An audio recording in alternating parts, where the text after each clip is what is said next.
Pastor D.L. Crawford of Avery Chapel AME Church is here. He's to lead us in the invocation. Afterwards, I'll ask Councilman Greiner if he'll lead us in the Pledge of Allegiance. But would everyone please stand?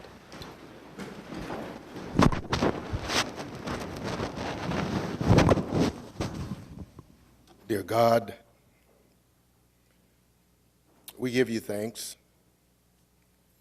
for your presence, for the call to serve. We acknowledge that you sit high and look low, and that you are watching over each of us. Now, Lord, we pray for our mayor, for each elected official, for each employee, for support staff. Lord, even for blessings upon the woman who is gardening as we engage these proceedings. We ask, O God, that you will bless this council meeting and shower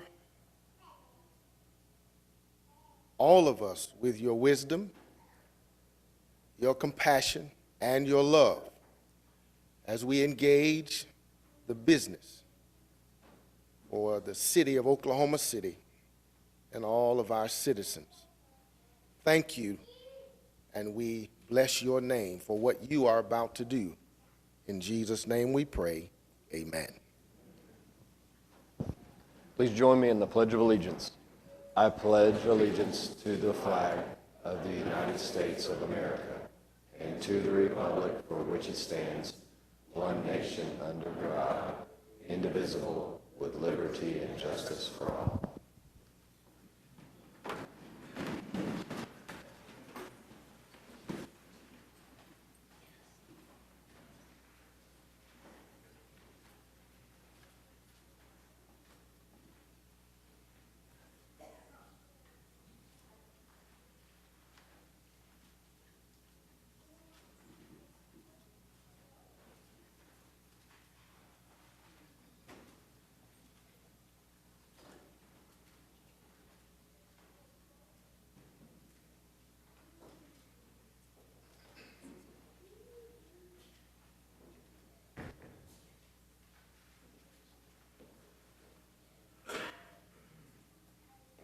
Crawford, I'm glad you're still here. I wanted to thank you for the after-school programs you and your church are putting together in the northeast side of Oklahoma City. It's very helpful.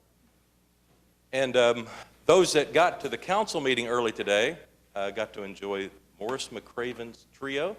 How did that go? Was anybody here? Yeah? I ran into Morris in the hallway. He said they've been doing it for 30 years, coming to council meetings early one Tuesday morning every year. And of course, it is all about helping to celebrate Charlie Christian's Music Festival Week. And let's see, I know Anita's here. Ladies, come on up. We have a proclamation to draw attention to Charlie Christian and the music festival that's coming up here in June. And we have a proclamation. Let's ask the clerk to read it. Whereas the Black Liberty Arts Center, now in its 47th year, was organized to showcase the cultures of African Americans and has brought to our city and our state the best in fine arts and arts education experiences to help develop the artistic talents and teaching abilities of Oklahomans. Whereas the Black Liberated Arts Center has produced the annual Charlie Christian International Music Festival in Oklahoma City for the education and enrichment of all people for 32 years. Whereas the Black Liberated Arts Center recognizes the contributions of many Oklahoma musicians to the field of music through the Charlie Christian International Music Festival to be held June 2nd and 3rd. Whereas the Black Liberated Arts Center will celebrate the conclusion of Charlie Christian's centennial birthday with music, dance, workshops, and a special recognition program during the 32nd Annual Charlie Christian International Music Festival. Whereas the Black Liberated Arts Center has brought immeasurable recognition to Oklahoma City through the Charlie Christian International Music Festival and has established the festival as an international attraction for Oklahoma City as a sponsoring organization of the event and posthumous recipient of the Nessie Ertegun Jazz Hall of Fame Award given at Lincoln Center in New York City. Now therefore, Mick Cornett, the mayor of the city of Oklahoma City, does hereby proclaim June 2nd and 3rd as Charlie Christian International Music Festival Days in Oklahoma City, and he encourages all citizens to take this opportunity to experience the musical artistry of the festival and commend the Black Liberated Arts Center for their service to this community. Anita Arnold and Donna Cox are here to help us celebrate Charlie Christian Music Days. Let's a round of applause for them.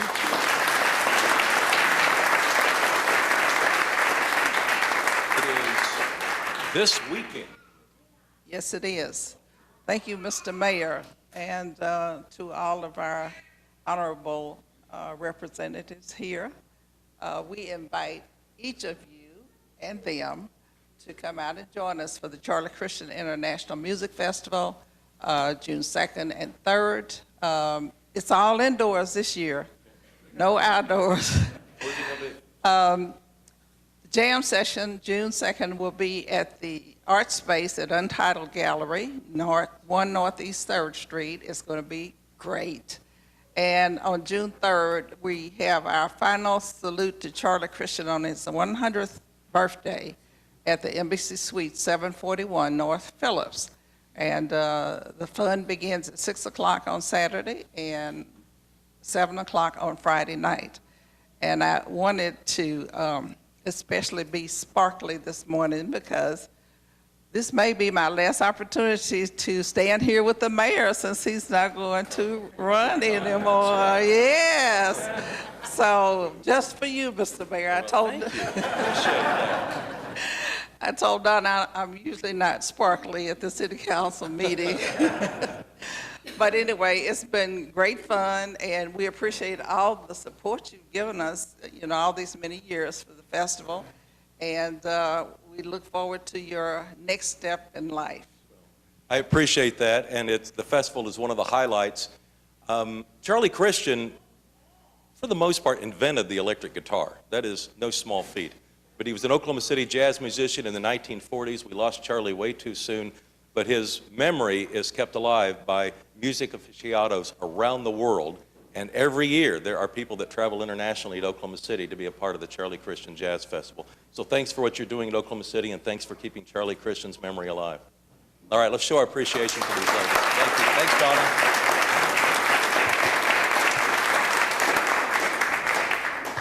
It is also Historic Preservation Week, and we have a few people that have come into our council chambers this morning. Come on up. It's a big group. We have a proclamation. I'll ask the clerk to read it. Whereas the nation is currently commemorating the 50th anniversary of the National Historic Preservation Act, which created programs and agencies responsible for ensuring that the nation's vital legacy of culture, educational, aesthetic, inspirational, economic, and energy benefits will be maintained and enriched for future generations of Americans. Whereas this act established the programs of the Oklahoma State Historic Preservation Office, which since 1989 has sponsored an annual statewide preservation conference to provide public education, professional training, and networking opportunities in historic preservation. This act also created the Certified Local Government Program, empowering Oklahoma City to play an important role in the preservation of its own historic resources. For the first time since 1995, the annual statewide preservation conference will be held in downtown Oklahoma City, highlighting the transformation of Oklahoma City through the revitalization of countless historic structures and districts in the past 2 decades. Whereas historic preservation promotes Oklahoma City's unique character and cultural identity, is integral to the ongoing renaissance of our city, creating thriving neighborhoods, vibrant commercial districts, and distinctive landmarks throughout Oklahoma City. Whereas public-private partnerships are the key to success in historic preservation, and joining the State Historic Preservation Office to support the conference are Preservation Oklahoma, Inc., the Oklahoma Department of Commerce, Oklahoma Main Street Center, American Institute of Architects, the Central Oklahoma Chapter, American Planning Association, the Oklahoma chapter, City of Oklahoma City, the Civic Center Music Hall, Downtown OKC Inc., Okie Mod Squad, Oklahoma Arts Council, Oklahoma City Foundation for Architecture, Stockyard City Main Street, and the Urban Land Institute of Oklahoma. Whereas 50 years ago, Oklahoma City published its first study of historic preservation to identify and preserve the character and heritage of the city, and now co-sponsors this important event. Whereas we wish to welcome hundreds of visitors to Oklahoma City to experience Oklahoma's 29th Annual Statewide Preservation Conference from June 7th through 9th. Now therefore, Mick Cornett, the Mayor of the City of Oklahoma City, does hereby proclaim June 5th through 9th as Historic Preservation Week in Oklahoma City and calls upon residents to celebrate the history, architecture, cultural, and revitalization of the historic, architectural, and archaeology resources throughout our city. And we have come a long way in historic preservation. Let's show our appreciation to these individuals who do so much to keep us organized. Tell us about Historic Preservation Week. Great. My name is David Pettyjohn. I'm the Executive Director of Preservation Oklahoma, and I have the honor of standing up here with my esteemed colleagues. We have a lot of wonderful partners who have joined to put forth an amazing conference next week. As the proclamation said, it's the first time since 1995. And we really look forward to highlighting all of our successes in Oklahoma City.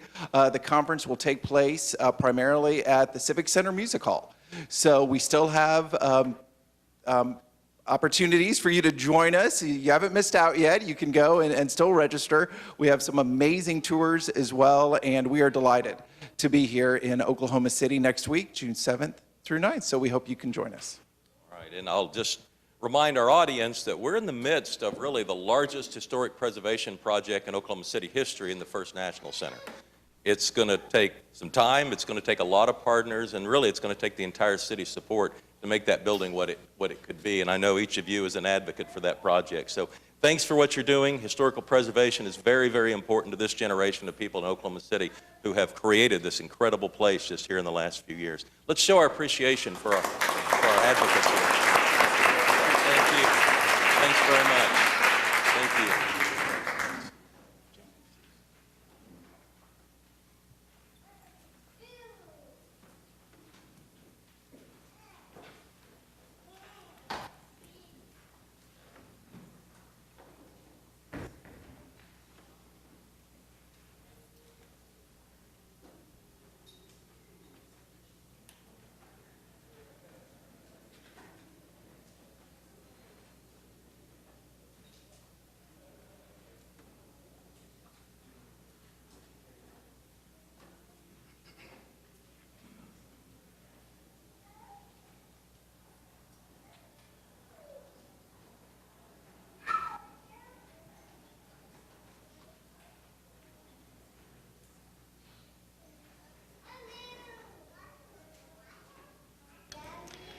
We're on item 3 of the council agenda. I'll look for a motion on the appointments.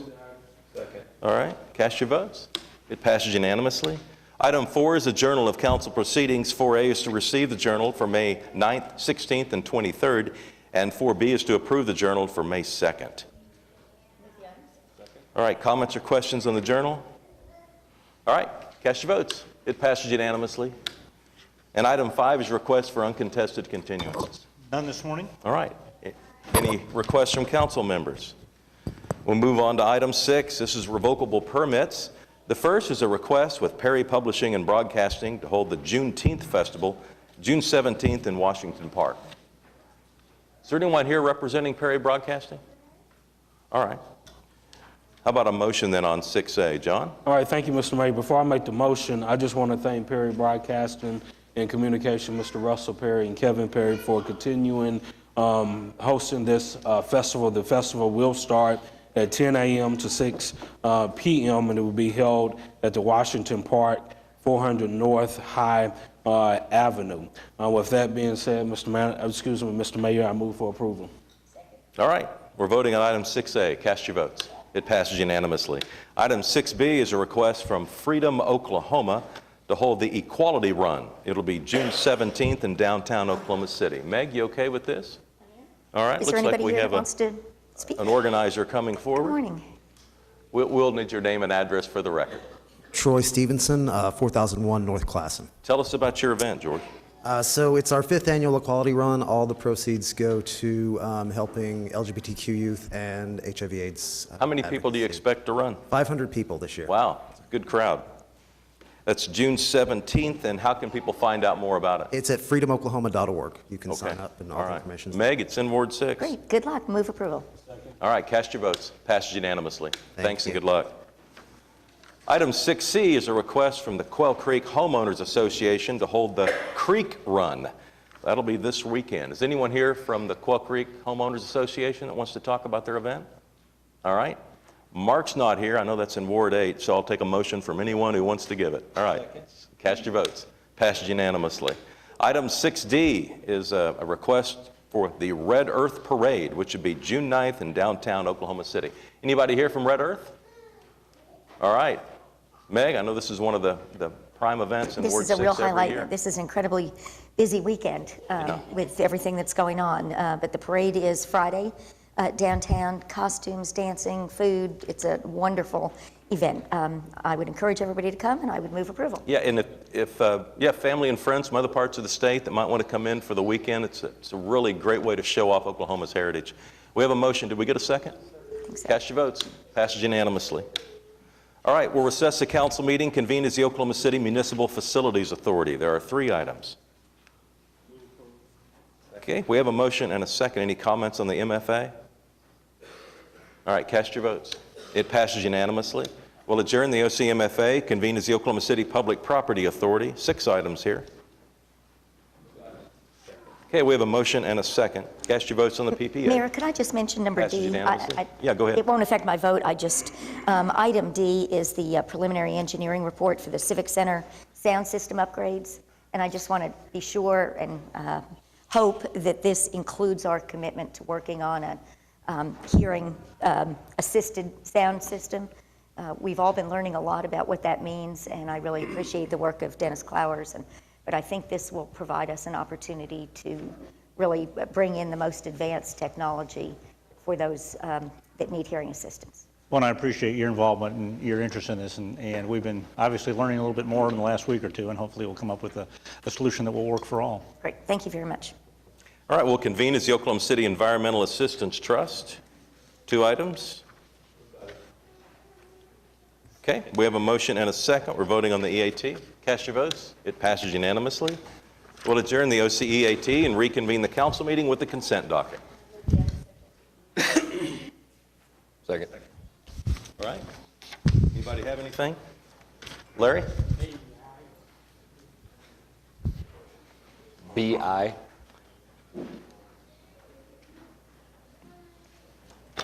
And Mayor, I had AW and AX. And Mr. Mayor, AZ. All right, Larry, you want to get us started with AY? Yes, thank you, Your Honor. AY is a notification that the ownership of the outlet malls has changed. A new company has come in to take over, and they're very excited about the potential that the outlet malls hold for Oklahoma City and for the surrounding area. It's kind of indicative of what's going on in that whole area along I-40. Last week, we had the dedication of the True Flag Motel, New Hilton Flag at I-40 and South Meridian. I think you participated in that dedication, and that was a big event. And then, of course, a couple months ago, we had the Bennett Event Center open up at the fairgrounds. So we're positioning ourselves to really attract people into that part of Oklahoma City to stimulate the economy and the sales tax. Thank you, Your Honor. All right, James, BI? Yeah, One Oak is building a natural gas pipeline through Route 66 Park, and they had to take down a number of trees. And so this resolution that's on our agenda today is a donation from them of $54,000 to mitigate the tree loss and to make any other improvements to the park. And so just thanking them for that. Yeah, that's great. Thank you. Meg, AW? Thank you, Mayor. I'm sorry. I just wanted to mention and thank the Homeless Alliance. W is just an extension of some time in a grant application for, it's the Emergency Solutions Grant, and there was some dollars left over from last year that we're going to be able to expend coming into the new year. And so I just wanted to recognize the Homeless Alliance for the work that they do. Item X and Y are both related to National Register nominations. And given that it's Preservation Week, I just wanted to mention the two projects. The first is the Uptown Theater and Uptown Medical Building at 1212 North Hudson. And the second is the Langston Medical Group Clinic at 1214 North Hudson, all of which this authorizes you to sign the applications for their National Register. All right. And do you have another item you wanted to talk about? No. All right. John? All right, thank you, Mr. Mayor. I have one question as it relates to the LED lights. We're going from 57 that's being currently planned to 36, and I just want to know, why do we have a decrease in the LED lights? But this is a great opportunity, I do believe, for our city, and focusing on several areas. The Adventure District, as well as a portion of Northeast 8th Street from I-235 to North Lincoln, from Remington Place to Martin Luther King to I-35. And I just wanted to know why we went from 57 to 36. Doug Dollar can explain that. Yeah, Councilman, it was simply an error on OG&E's part of how many lights they were going to do. We didn't change the area. They just had copied over or included the wrong number. This is a correction to get the actual number, so it's not a change in the area or the intent. It was just to clarify the correct number. All right, thank you. And I do believe, again, that this is a great opportunity for our city to continue to expand LED lights in our great city. Yeah, we need to do all of them, but we're working with OG&E, and it's not happening as quickly as I think we all would like it to, but it's happening.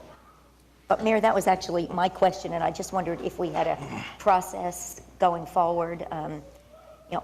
Recently I've had a lot of concern about Automobile Alley and the lighting that was put in about almost 20 years ago. Mm-hmm. And, it's dark in the evenings, and how we might take a look at that to improve driver safety along that pedestrian street. I believe OG&E is having some issues with the Corporation Commission as they're establishing a tariff for these rates. And so we're going to start with the demonstration project, and it's really a little bit out of our hands, but we will continue to let them know that it's a priority. The mayor has not let me forget that it's a priority for him, and so we have been having conversations for quite a while, and the mayor has been a fairly significant advocate for this.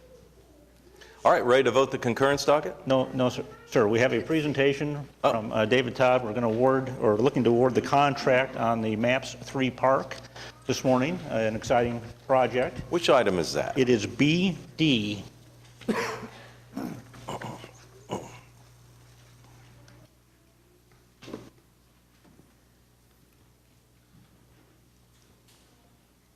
Well, good morning. I'm very glad and happy to be here in front of you with the bid for the park so that we can get this project started. What we have today is a piece of the presentation that was prepared by the MAPS office with ADG and Mike Mize, his team. But this is, as I said, a piece of the project, or of the presentation that was given to the advisory board. So real quick, the I-Plan budget Upper Park was $100 million. As we went through the preliminary report stage and as we started on the Lower Park preliminary report, we revised that budget to $95 million in order to better serve the Lower Park. And then you can see the current project balance, and that includes the contingency and the administration and all those items. So what we really need to focus on is the current construction balance of $51,745,077. This is the financials, and what we're really interested in this morning is the right column, the current projection. You can see that the projected total sales tax to be collected right now is $797,405,115. Then we have the interest that has been collected of 13.8, and then projected future interest of another $6 million. Then we've got the miscellaneous building rental collections. Then you add all those up, we have a total projected revenue of $817 million. Now, when you look at all the approved budgets, and when I say approved budgets, that's the budgets that was in the I-plan, but also the additions that were made to them. For instance, the additions that was added to the sidewalk and the wellness center and the streetcar, those are all in that 786. So when you do the math on that, you get a projected excess revenue of $30.4 million. And then within that budget, there was a program contingency amount. Some of that has been spent, and the balance right now is 7.4. So if you add the excess revenue and the contingency balance, you get 37.8 in funds that will be that are projected to be available at the end of the collections. Now, Dave, that does take into consideration the slowing down of the sales tax collections for the last 6 or 7 months of the program. It does. It does, and Craig is here in case we have any more questions about that. So today we're here to talk about the Upper Park only. This is one of my favorite renderings of the Upper Park. It shows the promenade and the fountain and the grass area there. The great lawn is just to the right there on that picture. So with the Upper Park, we had some additional expenses that we didn't anticipate, such as public utility relocations. We relocated a 30-inch water line, and we upgraded the 42-inch storm sewer to a 90-inch storm sewer. And that's because most of downtown is draining through there. And we decided to go ahead and upgrade that section so that 5 or 10 years from now, when parts of downtown get renovated, we won't be digging up the park to do that storm sewer.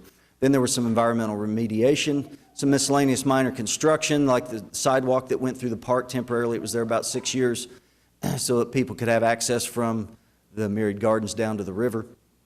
And then there were some overruns on A&E services, and that is due to the $4 million in additional facilities that the operator had requested. That was an estimate at the time of $4 million, and those are opportunities for additional revenue that they felt like they needed in the park. So here's the low bid of Downey Contracting. Remember, Downey is the organization that built the Whitewater facility, did a great job out there. This is their base bid of $46 million, which was within the budget, and then we had the various alternates in there. Most of those are, as I explained, the opportunities for additional revenue, except for the water main replacement. The fountain was one of those alternates that we would like to award today. It's an interactive fountain. It's a very large fountain. And this is the pavilion that was added, and this is one of those alternates that was put in for additional revenue. This pavilion is 60 to 80 feet wide and about that long. Obviously, it's covered there. It has restrooms. It has some offices in there. It can be used for weddings, reunions, any kind of gatherings out there in the park, and also for shelter.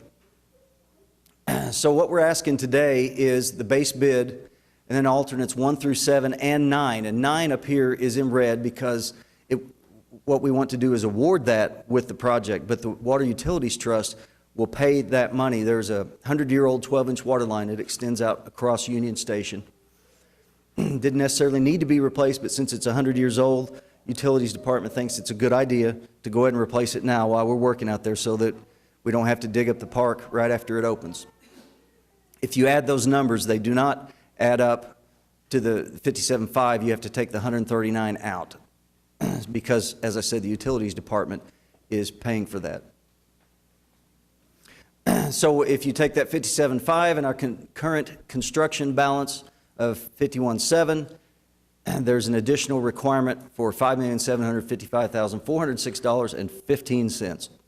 And as the subcommittee and the advisory board both reviewed this item, they both recommended that we award the base bid and the alternates and take the $5,755,000 out of the contingency account.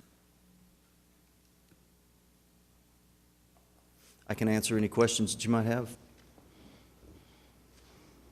Any questions? David, thanks. I know you've been working with our citizen subcommittee and the advisory board, and the process is never easy, but boy, this has been as clean and exciting as anything I've seen. So thanks for all your work there. I know your staff's done a lot of work, so please thank them for us. Thank you. Any other presentations on the? No, sir. Okay. All right. All right, cast your votes. It passes unanimously. Puts us on to the concurrence docket. All right, we have a motion and a second. Any comments or questions on the concurrence? I have two. Yeah, Jay. On J and L.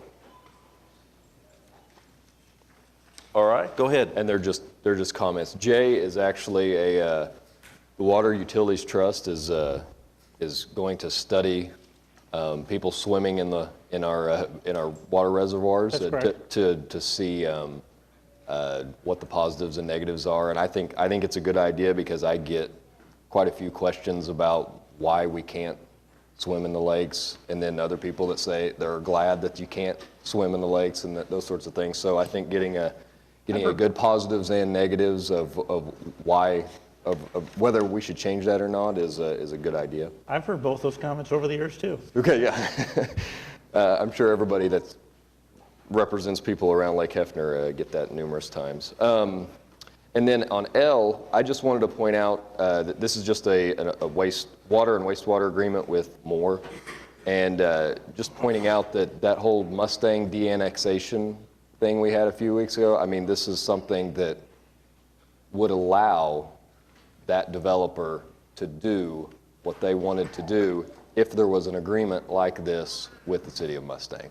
Specifically, what this allows us to do is work with the city of Moore, and if there are areas in Oklahoma City that we can't practically serve, but they can, we work out a deal and let them serve that area in Oklahoma City. It remains in Oklahoma City, and they provide the service to that. And quite frankly, we do that not always through a formal agreement. Sometimes there's side agreements with a lot of different cities on just little different areas that pop out.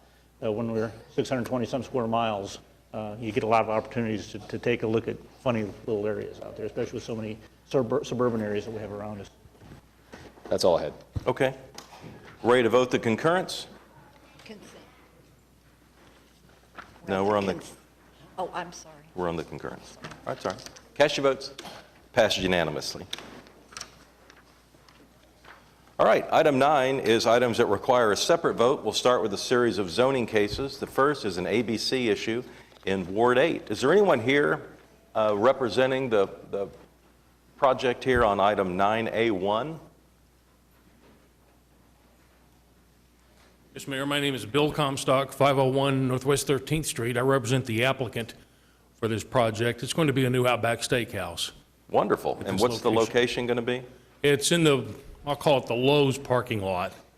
It's it'll be new pad construction. site? Yes, exactly. Okay, 2402 West Memorial Road. That's right. Great. Anyone here speaking against this project? All right, how about a motion in Mark's absence? Cast your votes. Passes unanimously. Thank you. Thanks, good luck. All right, item 9A2 is a zoning case in Ward 5. It's also an ABC issue. It's on Southwest 89th Street. David? Thank you, Your Honor. Is there anyone here wishing to protest this matter? You could come up. Yes, you're the applicant. Yes. Would you like to explain your... Hello, Mayor and all the members. My name is Hưng Keo. I'm located at the 2800 Southwest 135th, and I'm the owner of the Bistro B, and we opened the Asian restaurant on the shopping center of the corner of the Southwest 89 and South Penn Avenue. Yes. Thank you. I move for approval. All right, cast your votes. Passed unanimously. Thank you. Good luck. Thank you. Item 9A3 is a zoning case in Ward 6. It's also an ABC issue. It's at 2124 North Broadway. Meg? Is the applicant here? Why don't you come tell us about the new restaurant? We're all excited. Great. Yeah, I'm Shelley Reynolds, 2124 North Broadway, and we're opening an organic pizza place. Congratulations. Thanks. We have lots of opportunity for pizza in the Yes. area. It's really fun. And it's actually already open, so. Fantastic. Well, I would move approval. All right, cast your votes. Passed unanimously. Thanks, Shelley. All right, item 9A4 is a zoning case at 1520 South Mustang Road. It's in Ward 3, Larry. Yes, thank you, Your Honor. Has anybody signed up? There are no protests on this, but this is such an exciting project. I'd like to just take a few minutes and allow the applicant to share what this is. This is going to be out in the area where the turnpike currently ends, where the turnpike spur will be created in time in the future to go over to Southwest 152nd. So if you would, David, what this is all about. Yeah, David Box, 522 Colcord Drive, here on behalf of the applicant. Also with me is Dr. Sam Corey, who owns this property. This is a project that we spent a lot of time working not only with the Planning Commission, but also the neighbors. We had several neighborhood meetings, and ultimately what we came to was an exciting project that everybody was able to get behind. As the councilman indicated, right now the turnpike actually runs through the property right here, but as everybody knows, the turnpike's being rerouted, and we've actually accounted for that in our plans and in our right-of-way. So we worked closely with the turnpike. Initially, they had submitted a protest letter, worked with them to reroute our master design statement so that they're now fine with it. So what we've provided for is a mixed use. You know, we have devoted different tracks to different types of uses. You could have a large hospital user here, a large big box there, perhaps a large movie theater here, all of which the neighbors, frankly, were very excited about to the north. The last thing that the neighbors asked us for is a masonry wall where it abuts the R1 single family. My client agreed to do that. Once we agreed to do that, the neighbors were on board, as well as Planning Commission. So it's a large project. It's approximately 200 plus acres. So it's one that when you have the new traffic with the turnpike, we think could be a wonderful sales tax generator for the city. Planning Commission was unanimous in their support for this and recommended approval, and we had asked for the same.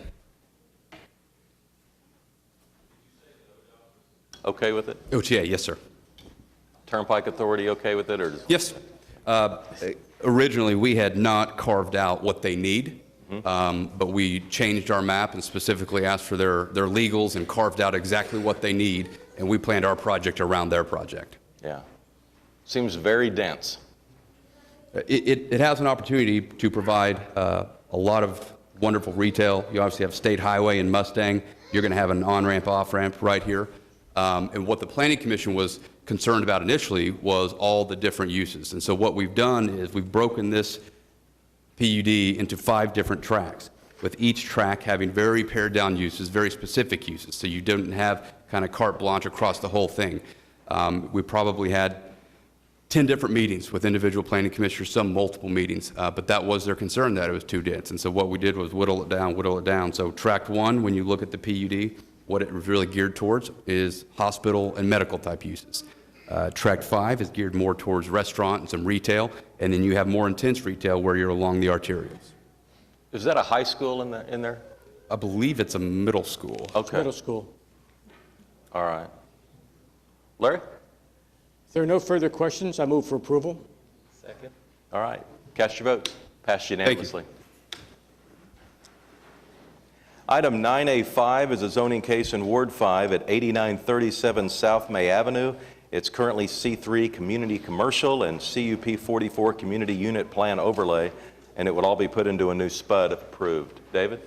Thank you, Your Honor. Is the applicant here this morning? I have a couple of questions concerning this, and it may not be anything that we can actually regulate. It relates to how the trucks are maintained, the appearance of the facility. Bob, can you give us some guidance on this matter? The location wouldn't allow maintenance of the, I mean, you could do common maintenance, but any kind of engine repair or brakes, that all would have to be done off-site. Yes. And right now, he's just moved. In fact, right now, he's not storing them where he's proposing. He's south of the building, but he just plans to line the trucks up in that one area to the north. Yeah, because currently, I mean, he's providing this service, this rental service at this location now, and the trucks are a little bit disarray. Is there a way we could defer this for 2 weeks so I'd have an opportunity to speak with the gentleman a little bit more in depth? We'll make contact with him and tell him to contact your office. Yeah. So I'm not opposed to him expanding his sources of revenue. You know, that's fine. I just want some assurances that the property will be well-maintained and the trucks will be, kept in order and just try to make the area as attractive as possible. So if we could defer this for 2 weeks, please. All right, do we have a second? Cast your votes. Item is deferred 2 weeks. June 13th. Thank you. All right, item 9A6 is a zoning case in Ward 7 at 2813 Southeast 44th Street. It's currently O2 General Office and R1 Single Family Residential, and it would be put into a new SPUD. John? All right, thank you, Mr. Mayor. Madam Clerk, has anyone signed up to speak? I see the applicant is present. There was one protest, but the protest has been withdrawn. The Planning Commission did approve it. I move for approval. All right, we have a motion and a second. We're voting on item 9A6. Cast your votes. It passes unanimously. Item 9A7 is a zoning case in Ward 4 at 7500 South Anderson Road. It's currently RC Rural Commercial and an AE2 Airborne Environs 2 district, and it would be put into a new SPUD. Todd? Thank you, Your Honor. Is there anyone signed up to speak against this? No? Okay. Your Honor, I think I can go ahead and move for approval on this. All right. Is there anyone here hoping to speak against this item? All right, cast your votes. It passes unanimously. All right, item 9B is here today to close a section of South Midwest Boulevard, and this item was deferred earlier. Todd? Is the applicant or anyone here to speak for this item yet? No? Your Honor, I'm going to make a motion that we move this out again for 2 weeks to June 13th. Okay. All right, motion and a second on item 9B. Cast your votes. It passes unanimously. Item 9C is 3 items that have come to us from the Traffic Commission. The first establishes some parking regulations on the west side of North Walker. It's in Ward 6, Meg. Yeah, Mayor, essentially these 3 items all relate to parking in and around the Edge development at 13th and Walker. The request is that we put in metered spaces to better make the spaces more available on a regular basis to increase the turnover for future retail. All right. I would move approval of C1. Second. All right, we have a second. We're voting on 9C1. Passes unanimously. Item 9C2 is also in Ward 6, and this is on South Hudson Avenue. Yes, this is related to, and actually the request from the MAPS Oversight Committee related to the downtown park. And similar experience, we want to regulate the 90-degree angle parking and parallel spaces that are being constructed on the South Hudson side of the park and establish 2-hour parking meters. I would move approval. Second. All right, we're voting on item 9C2. Cast your votes. It passes unanimously. Item 9C3 is also in Ward 6, and this is in the area of the park as well, is it not? This is on the west side of South Robinson, from Southwest 3rd to Southwest 7th Street, also for 2-hour parking meters. Move approval. Second. All right, cast your votes on 9C3. Passes unanimously. Item 9D is a public hearing regarding dilapidated structures. Is there anyone here hoping to speak under any item listed under 9D? Yes, come on up. Good morning. Good morning. You might pull the microphone down. Sorry, and then good morning. We'll need your name and address for the record. It's Property Management Services for John Moon at 105 Southwest 28th Street. Okay, we need your name and address. Oh, it's Dusty Summers, and it's my address is 1132 North Ellison. Okay, and which property were you wanting to discuss? 105 Southwest 28th Street. Okay. That property had a fire, and so we've secured the property, and we're going to go ahead. And we're waiting on one more piece of paper from the insurance company, and we're going to go ahead and get it either fixed back up or we're going to tear it down. We're kind of in limbo. Okay, Charles, or no, you're not Charles. I said your name before I looked up. David Owen. We'll be happy to work with her. Okay, if you'll just work with staff, should we leave this on? Yes. Okay, we'll leave it on the docket, but that'll give you 30 days to kind of work with staff. And as long as you're working with them, you're not going to have any issues with this. Okay. But just don't hesitate or fail to work with them. Otherwise, it'll be torn down. Yes, and we don't want that. All right. Okay, thank you so much. You bet. Do we have a motion on 9D? No. Okay, a motion on 9D? All right. Cast your votes. It passes unanimously. All right, 9E, a public hearing regarding unsecured structures. Is there anyone here hoping to speak under any item listed under 9E?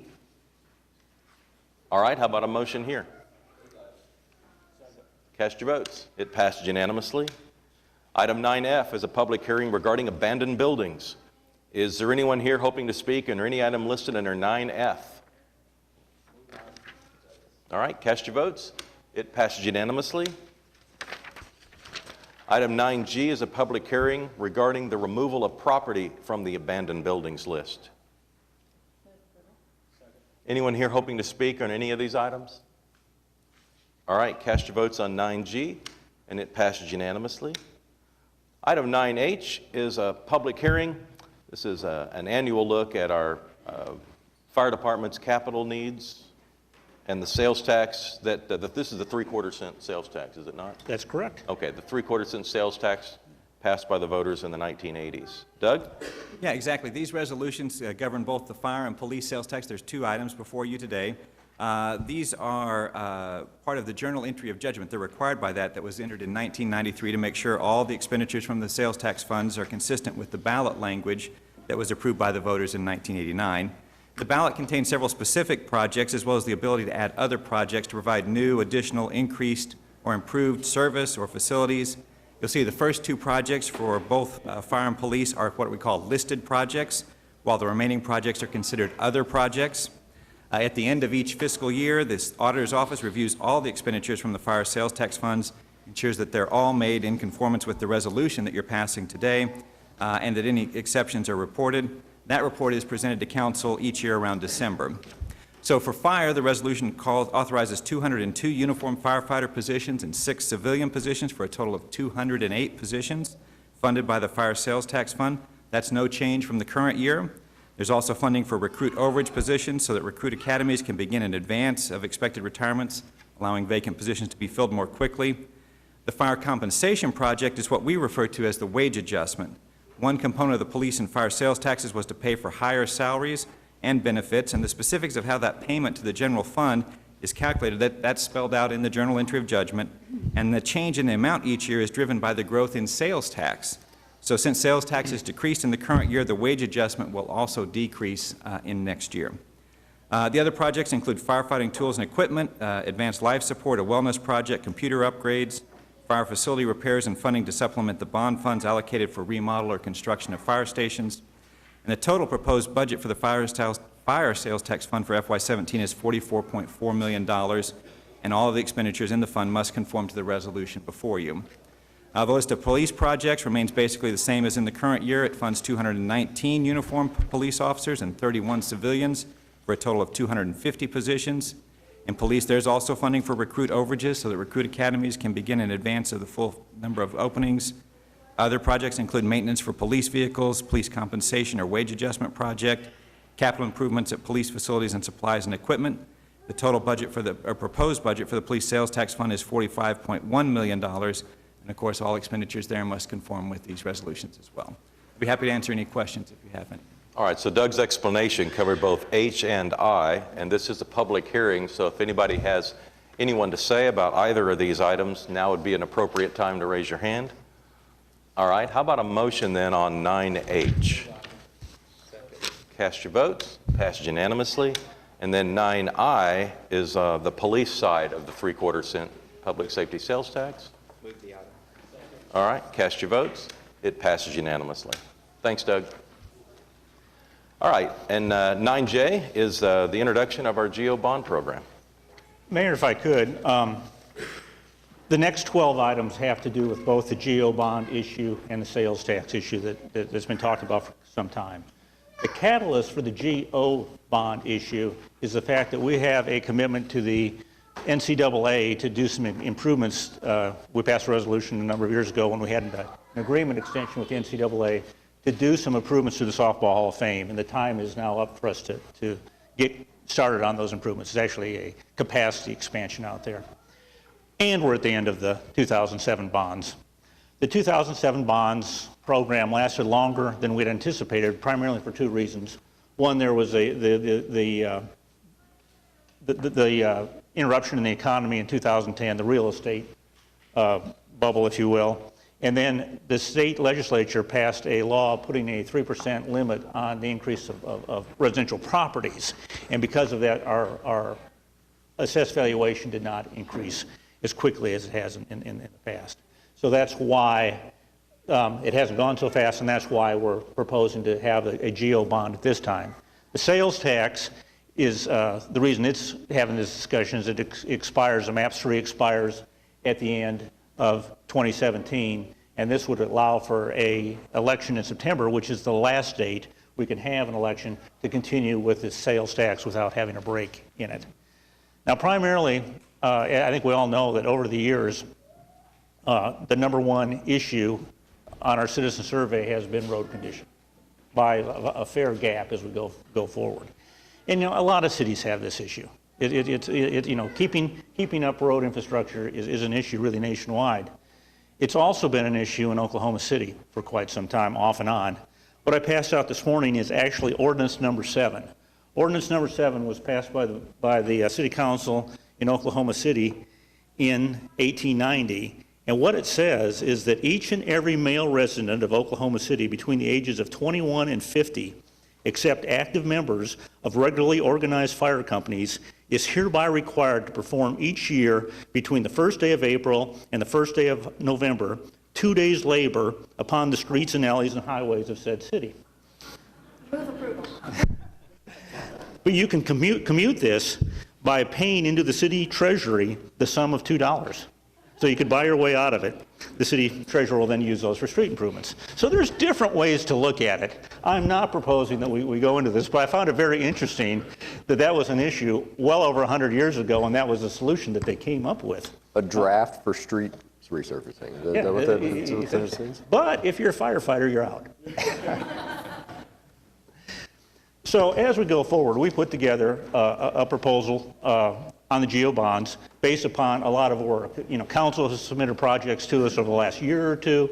Staff has been putting together projects that we hear from people from neighborhood meetings or people that call in and have issues that are out there.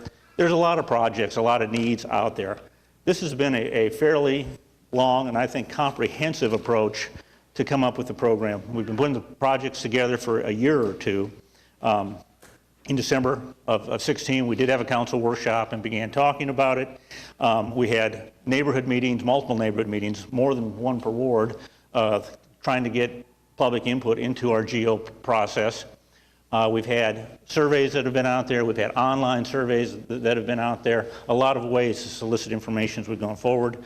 We had another council workshop on April 18th of this year where we had the kind of consensus that we will go with a 16 mil issue for 10 years on the GO bonds. And so that's what we're presenting today. It's a 16 mills, 10 years, so we're not increasing the tax rate at this point in time. I think everybody probably would like to see something shorter than 10 years, but to get the number of projects, then it appears that that's where the cutoff needs to be. The sales tax, the 1 cent sales tax is being proposed to be split into two segments. One would be 3/4 cent sales tax for 27 months that would raise about $180 million that would be put into primarily streets because the bond issues money is going to take a number of years and we're not going to have the impact that probably some of our citizens would like on that. So we're going to use the $180 million on streets, on sidewalks, on streetscapes, on bike lanes and bike transportation improvements, and on trails. And it's delineated what the percentage would be for those to help both transportation and to do the street improvements out there.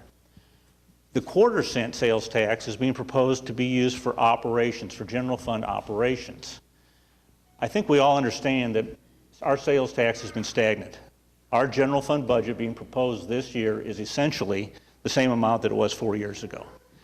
Why is our sales tax stagnant? There's a number of reasons, I think, primarily. I think there's a lot of studies that have been done that talk about society changing from a commodity-based society to a service-based society. And in Oklahoma, we don't tax sales tax on very many services. So because of that, that's one of the reasons it's gone down. The other, I think, major reason is the movement toward the internet. A lot of people are buying on the internet. Not all pay sales tax. Some do. If there's nexus or connection to the state, there is a payment of sales tax or use tax. Amazon has recently started paying sales tax. That's reflected in this month's sales tax, so there's some benefit there. But there's a lot of companies that still don't. And then, of course, we're in the throes of a minor recession right now, although our economists said that it's coming back. But for the first two reasons, because of the changing of culture and because of the internet, I don't know if we can continue the service levels that we want. So we're proposing a quarter-cent sales tax, which would bring in initially $26 million a year, and we would use that, as it's stated in there, as an intent by council to, one, provide public service relief for the city. We would unfreeze the 48 police positions that are out there. They're still frozen in this year's budget, and add an 81, which would get us to with what we've added over previous years, up to 200 officers, which was asked for in a study a couple of years ago. On the fire side, the intent would be to unfreeze the 21 positions that's intended for the Southeast Fire Station, and then provide additional positions for the new Southwest Fire Station, which won't be immediate. That'll be a couple of years off. And also to restaff and reactivate Engine 51 downtown. And then we'll have money left over that can be used to enhance transit, to provide maybe, could be council discretion as we get on down the line, some additional weekend service or night service. It could be used for parks. It could be used for other things because, quite frankly, it isn't just public safety that's taken a hit on the decrease of revenues we've had lately. It's all across the board. You've seen each year how all departments have cut. And we need a couple more positions in IT. We need a couple more positions in personnel. I believe the city clerk even could use another position as we go forward. So there are a lot of areas that we've cut back in. And this will allow us to, not immediately, but to use that to fill some of the needs where we've cut back too far over the last 4, 5, 6 years because of the decline of the economy. So that's what we're proposing. The GO bond issue, and it's paired with the 3/4-cent sales tax for 27 months, which will generate $180 million, and then a quarter-cent sales tax to the general fund, which will generate $26 million a year initially. We've got a little bit of presentation to talk about the process. It'll start with Aubrey McDermott to talk about our process. Come on up, Aubrey. Followed by Eric Winger, and then finally by Craig Freeman.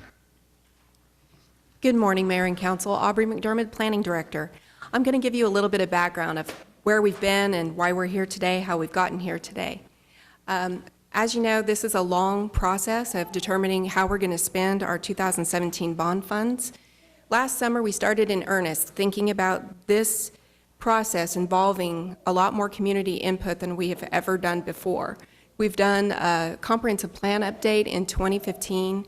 That comprehensive plan update taught us a lot of different methods that we can get better outreach and participation from our community, which we did apply to trying to get people to express what needs they had in the community. And back in the summer of 2016, we worked on this strategy. We worked with city departments. We held city council briefings. Moving into fall, we launched our public outreach process. We had a lot of information available on the website. We worked with partners, and we had Neighborhood Alliance and OU work with us on a neighborhood outreach strategy to get really down into the weeds at a grassroots level with our citizens. We held meetings throughout the winter with the public, and then in spring, when we gathered all the information from the community, we paired that information with the information that city departments have been keeping lists of needs and projects over the years. And we developed a methodology for analyzing this information and helping to determine what priorities we could be able to fund through the 2017 bond issue. So I wanted to give you a little background on the public outreach process. We had over 6,400 people participate through all the various methods that we were able to engage the community on the needs that they felt we had to fund in the 2017 bond issue. We had technical means like an app that people could submit projects through. We had online means and surveys. We held several different types of public meetings, and we did workshops around the city. We held open a survey online, and we had paper copies of the survey and ultimately got 4,400 resident surveys back. And we asked people how important it was to fund all of the different categories that could be funded through the bond prop. Every single one of the categories was rated important to the community. Of the ones that people rated the most important to fund, we asked people to tell us what their top 3 priorities were. And the top of the top priorities were streets, bridges, and traffic control, which is very consistent with every survey that we do each year to ask citizens what the needs are in the community. Parks and recreation facilities, and sidewalks, trails, and bicycle infrastructure, and police and fire were the top 4 of the top 3 priorities of everyone who took the survey. You can also see that evenly supported are police and fire facilities, economic development, public transit, and drainage. And then at the bottom of the list, but not to be understated, people, between 200 and 400 people listed libraries and city facilities in their top 3 priorities. What's remarkable about this list to me is that if you were to select your top 3 needs in the city, every single category of bond proposition was someone's top 3. So this just helps reaffirm to us that we are putting together a bond prop that really meets our community's needs. When we held the local meetings called Meetings to Go in neighborhoods and small districts, we were able to partner with the Neighborhood Alliance to help us distribute these around the city and target areas that maybe didn't have organized neighborhood associations to get input about specific projects and needs such as sidewalk, drainage, infrastructure like bicycle and bus stops in their neighborhoods. Over 1,300 residents and community volunteers and business owners completed these surveys, and 84 different neighborhood groups held these meetings. We also held the workshops across the city, which each one of you hosted in your own ward. We really felt like this was such a valuable process for us to engage with the community. Our city departments were there, department heads and staff from city departments. This was an opportunity for us to really have face-to-face conversations, in-depth conversations with people in the community. We were able to get a lot of feedback generated at those meetings, but we were also able to send people out to go back and tell their neighbors and tell their friends about the importance of the bond and to direct them to ways that they could submit their project ideas online. So overall, with all of these different methods of outreach, the public ended up submitting over 3,000 project ideas to the city for project needs. So staff took that information, we paired it with the list of projects that we'd been maintaining over the years, and we came up with a list of more project ideas and needs than we could actually fund in the 2017 bond issue. So we had to develop some sort of methodology or system to rank these projects to really match the community's needs. And one of the things we're really proud of is that since we did the 2007 bond issue, we have a lot more technology at our disposal. We have a great computer base of geographic information that we keep, as well as a construction management system that we're able to take all the projects, load those into the computer software, and take information that we know today and apply it towards a prioritization ranking criteria. One of the things that we were able to use for this bond issue was our comprehensive plan, which was updated in 2015. So I wanted to briefly touch on the comprehensive plan and the guidance that it provides. If I could just briefly read from the Oklahoma state statutes about what the comp plan is supposed to do, is guide the coordinated, adjusted, and harmonious development of the community in accordance with our present and future needs. It's supposed to take into consideration health, safety, general welfare, efficiency, economy for development, traffic, safety, fire, promotion of good civic design and arrangement, and the wise and efficient expenditure of public funds. So in this plan, we have a chapter dedicated to infrastructure and investment. What this does is it guides the decisions we make about where we spend our money so that they can benefit the greatest need at the maximum benefit of the community. So we applied this criteria in addition to other known factors for sorting the bond projects. The next slide shows examples of how we integrated information. The next slide, Christy. There we go. Information that we know with the criteria from Plan OKC. So for example, when we evaluated the street widening projects, we were able to evaluate them based on the knowns of the pavement condition, how many work orders were generated on those streets, the traffic volumes on those streets, and the accident severity. So this really helped focus the needs in the community for street widenings. Same with street resurfacings. The other thing that Plan OKC helps to narrow down is development responsiveness. So this is where the comp plans focus on where development is being permitted, where we anticipate growth is going. We can really target infrastructure needs where we can accommodate present and future populations. Sidewalks, for example, had a lot of criteria from our comprehensive plan paired with technical information. So we can really put sidewalks where people will be using them and strategically where they will connect neighborhoods to schools, parks, bus stops, and to connect our existing sidewalk system. Planning Commission is required by state statutes to look at all these capital improvements projects to be in conformance with the comprehensive plan. We held several study sessions with the Planning Commission, and they provided a unanimous recommendation of approval to City Council last week.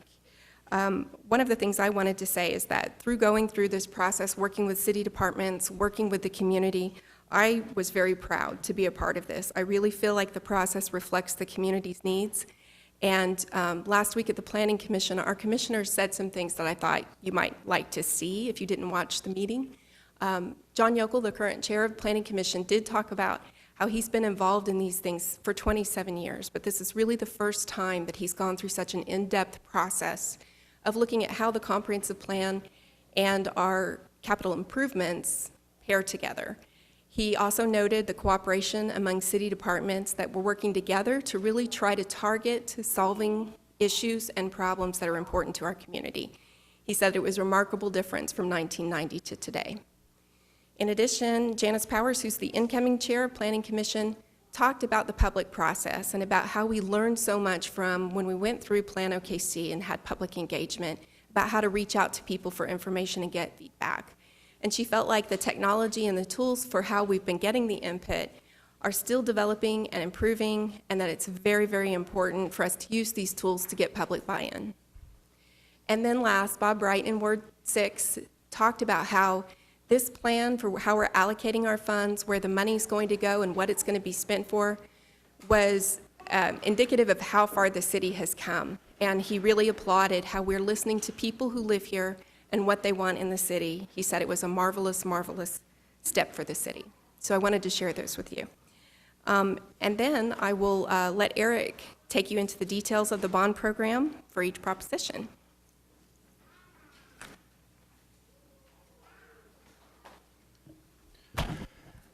Thank you, Mayor and Council. As we proceed in the presentation, I think you've been provided a number of draft project lists, and so one of the items that you're actually going to find in your council packet today is the actual resolution that includes the list of recommended projects that comes from a lot of the process and a lot of the community input that Aubrey just mentioned. As originally presented to, what we're presenting today is a 16 mil 10-year package, and again, this millage would not increase the current taxes. The millage is an average. But again, the reason for the 10 years was to maximize that number of projects. So with a project list that originally was nearing about 2,000 total, I mean, we're able to take care of a lot of those projects, exceeding more than 300 projects in this individual package.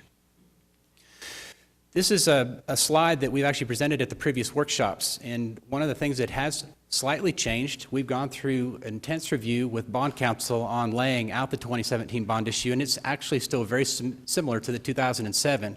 You'll notice a little bit of change where it reads Downtown City Arena, Civic Center Complex, and City Maintenance Facilities Complex.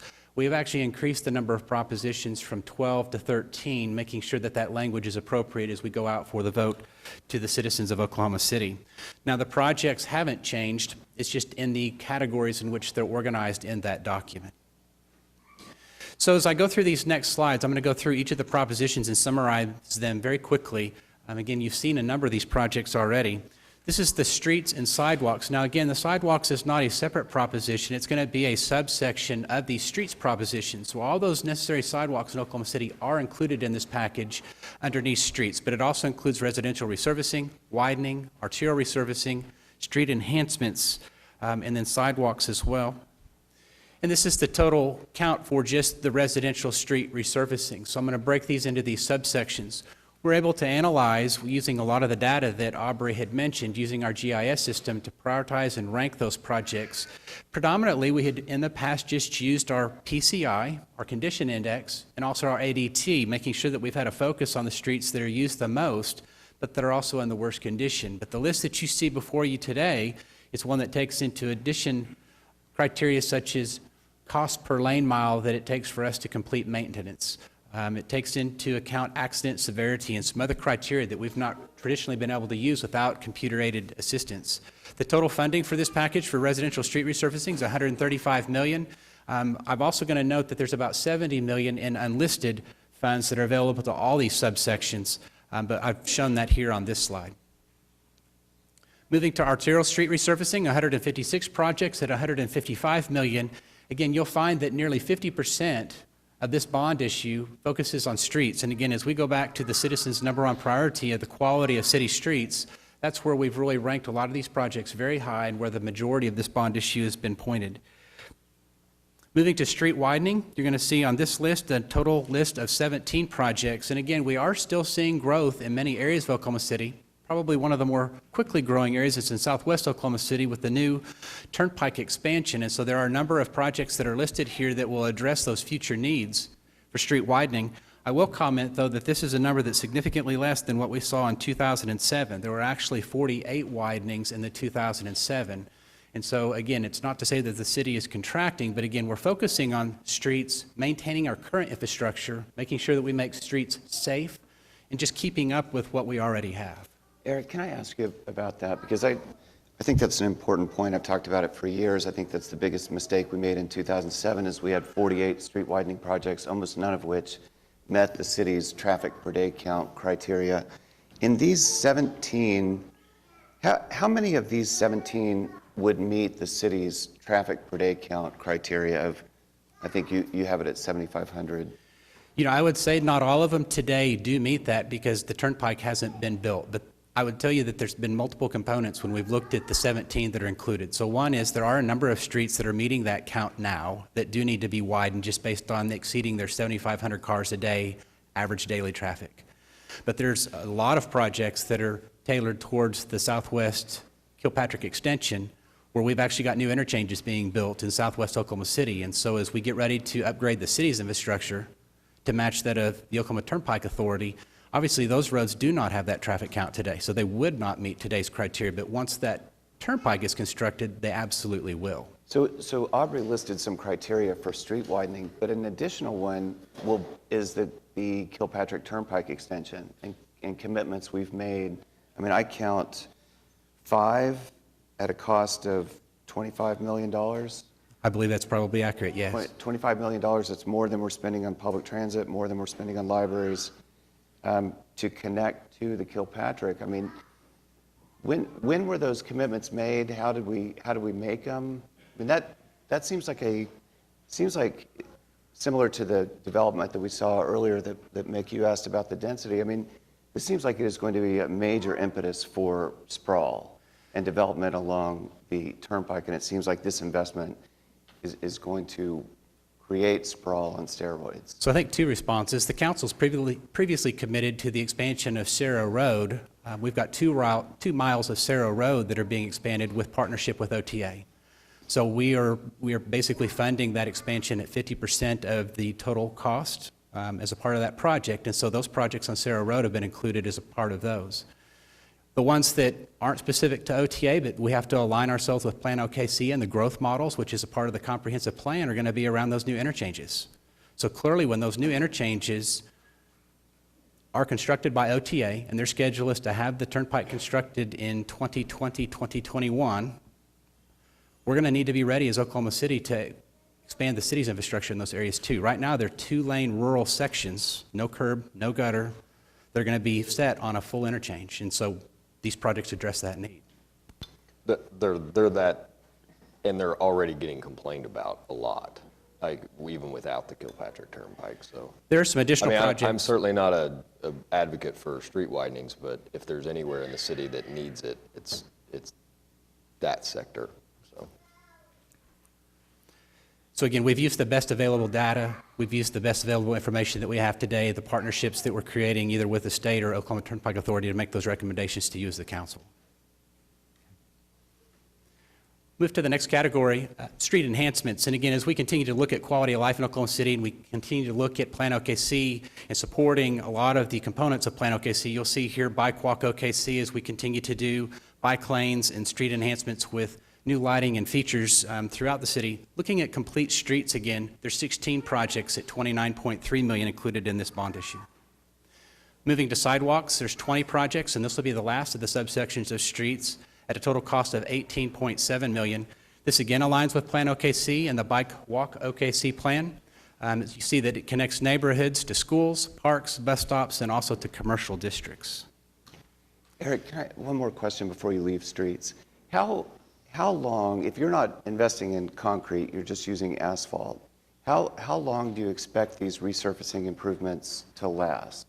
It seems like we could spend almost a limitless amount and maybe not convince certain members of the public that the streets are good because they do degenerate so fast. We made improvements on North May that were very much needed, but in 3 or 4 years, you're already seeing significant breakdown along those mile-long improvements. So I would say on a traditional street where it's milled and overlaid, and of course this depends on the amount of material that is milled and removed and the amount of material that's placed as the overlay, but you could extend a life of a street 10 to 15 plus years. Now on residential streets, I would say that we could probably get more like 20 years out of a mill and an overlay on a residential street. But yes, I think probably the heavy use arterials like May, Penn, and Western, they have to be milled and overlaid much more often than a lesser traveled street. So these investments will need to be redone in as soon as 10 years, 10 to 15 years. Possibly on the highest use streets. So I will go back to, as we look for future plans, one of the reasons that we approached the council on making sure that we had adequate unlisted funds in the category for streets for this example, $70 million just to take care of some of those unknowns, things that we don't know today, but that we know that are going to be possible really in the lifetime of this next 10 years of this bond program. So do you have a sense of how many lane miles you're adding through this bond that will be additional streets that we need to add to the maintenance? Well, so it would mostly just be the widened streets only, the 17 locations where we're widening the street. The rest will be the existing infrastructure. Okay. Thank you. We go back just so one really quick. So those are about a mile apiece, and we're adding 2 lanes. It could be 34 miles. Thanks. If we look at this map, this is just as a reference to kind of summarize the streets and sidewalks components. So if you look at the different colors, you'll see the mix of the projects. The orange is the residential resurfacing. The red is the widening projects. The blue is the arterial resurfacing. The green is the street enhancements. And then the purple is the sidewalks. But you'll see that there's a citywide approach that was taken to increasing and improving the infrastructure throughout the city. Moving to bridges, we have nearly 590 bridges in our city infrastructure, and some of them have come into the need of repair. Now, we do inspect those every other year. All of the bridges in Oklahoma City are safe, but we do have 14 that we're presenting to you on this list today that are in need of advanced maintenance or possible replacement. And so this $26.8 million that's being presented will address the needs of those 14 bridges. And this is a map of those locations, and you'll see that they're also throughout the city in general areas. Eric, one question. So you have a $5 million pedestrian bridge over Northwest Expressway at Wilshire? Yes. Is that related to the trail? How did you decide? We've had lots of pedestrian. Yeah. We actually have a 2007 bond issue project that also includes some funding for that crossing of Northwest Expressway. But what we're finding is that it's not adequate to make that a full project. We're also starting to see that there's a desire to make it more iconic. And so one of the opportunities of this bond issue is going to be able to add additional funding to the existing 2007 project to have it completed with the new scope that's been conceived. Okay. So, but it is for the pedestrian trail that's in that area. Okay, thanks. Moving to traffic control, we have 20 projects that are being presented One of the biggest projects in 2007 as part of traffic was the Intelligent Traffic System, the ITS, which was completed last year. So all of the city's 750 signalized intersections have been upgraded with modern hardware and software, and we're able to do a lot of things with traffic management that we haven't been able to do before. But it doesn't stop there, and so as we look forward into the next 10 years, there are actually additional projects that are needed. The majority of the 20 projects that are on this list are intersections that currently have been approved by the Traffic Commission that warrant new signals. So this list generally is those projects awaiting funding to have the signals added to the city system. These are those locations of traffic control, and again, they're located in various areas throughout the city. As we move to drainage and drainage control, I think many will be very familiar with, we've experienced a number of historic flooding events between 2010 and 2015. We had 2 500-year events and 3 100-year events, which helped uncover a lot of needs across the city for various drainage improvements. And so here is a list that's based on flood data, flood costs, a lot of those citizen complaints and information that we received, 17 drainage control and 4 stormwater control projects, $42 million for drainage, 14.2 for stormwater. And again, you'll see we have some unlisted funds designated in this section to address future needs, things we may not know today. And this is a map of those locations. And again, you'll see that they're throughout the city, but again, this is based a lot on the information that we received over the last 5 years with those historic events. Moving on to parks and recreation. Again, as we continue to improve existing parks facilities, making sure that we keep up with the city's infrastructure, there's also growth in the city that we mentioned. So there's new parks, parklands, and facilities, public golf, and new trails throughout the city as a part of this parks package. There's 19 total improvements, 5 trails projects, and here you'll see the breakdown in that funding. $15 million for park, $72 for new parks, $28 for golf, $8.4 for trails, and again, some enlisted funds to address that quality of life, and again, maintaining the city's park system, but then growing with those areas of growth as well. These are those locations that you'll find, and they're located in green. Again, many are new, but then you'll also see the trail project locations identified in red. Can I ask you a question? How do we, so that's $28 million for golf clubhouses on top of the golf clubhouse investments that we made in the last few years. That's essentially equivalent to what we're spending on police in this bond, $30 million. It's more than public transit investments, more than libraries, bridges, traffic control. How did we do, how many brand new golf clubhouses do we need in the city? I mean, how do we come at that in terms of prioritization, 28 million? You know, as we went out to the different workshops in the wards, you know, I would say the highest community input response that we received was for early wine golf and the request from the community for new clubhouse facilities at that location. So some of the response would be that we've also listened to the community in a lot of the response when we went out to the workshops and have been able to incorporate that as part of the bond issue. But these are as much as you're spending on the senior wellness centers. These are $10, $11, $12 million a piece. Yeah, these would be replacement facilities that would be along the lines of scope that you found with the recently completed Lincoln Clubhouse as a part of the 2007 bond issue. And none of these can wait till the next bond? Again, I think this is what's being presented to you based on some community input and some of the needs that we've heard. I don't know that I could comment more than that just based on what we've received. But I mean, I certainly know, I mean, you and I have been to countless neighborhood meetings about drainage that are going to be left off this bond, neighborhoods that are going to continue to flood. I'm just wondering, what do we say to those as you and I go to those neighborhood association meetings in the next years? When we're spending this kind of money on clubhouses? Sure. So I think one of the things that we have to note, and I think, you know, this bond issue does not take care of all the city's needs. We are maintaining the active list of projects in all categories, whether it's streets, bridge, drainage, parks, police, fire. We anticipate over the next 10 years that additional funding may become available, whether we use ACOG or state grant funds for our street projects, whether there's other neighborhood initiatives that take care of additional sidewalks and trails. We do find that FEMA does sometimes support us through disaster aid, and we do receive monies for drainage projects. And so we're going to continue to monitor that very closely. And in projects that become critical, we will either use the unlisted fund categories or we'll use those other grants or other funds to make those projects happen. Moving to libraries. Again, as we continue our investment in quality of life in Oklahoma City, there's a number of library projects that are being presented to you.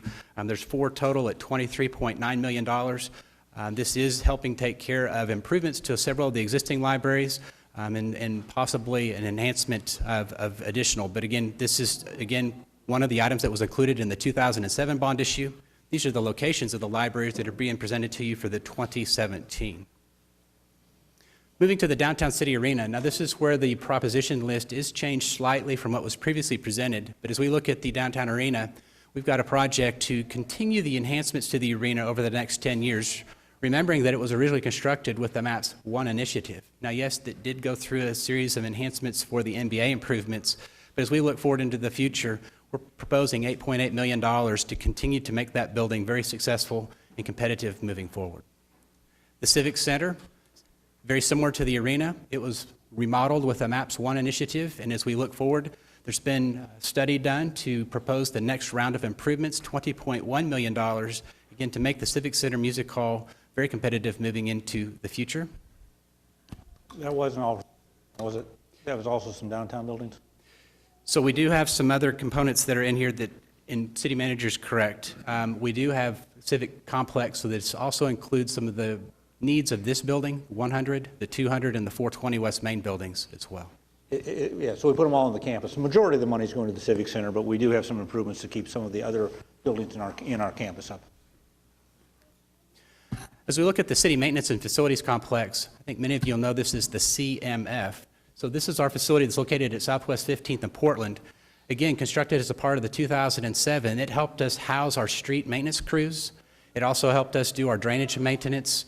Our radio shop is located at that location. It is secure. It's also the site of the household hazardous waste. As we look forward into the future and as a part of the 2007, we're continuing to make improvements. We're relocating portions of parks, traffic operations, and future needs. And so we've proposed additional projects at that location, $13.1 million as we expand, improve, and construct the CMF facility.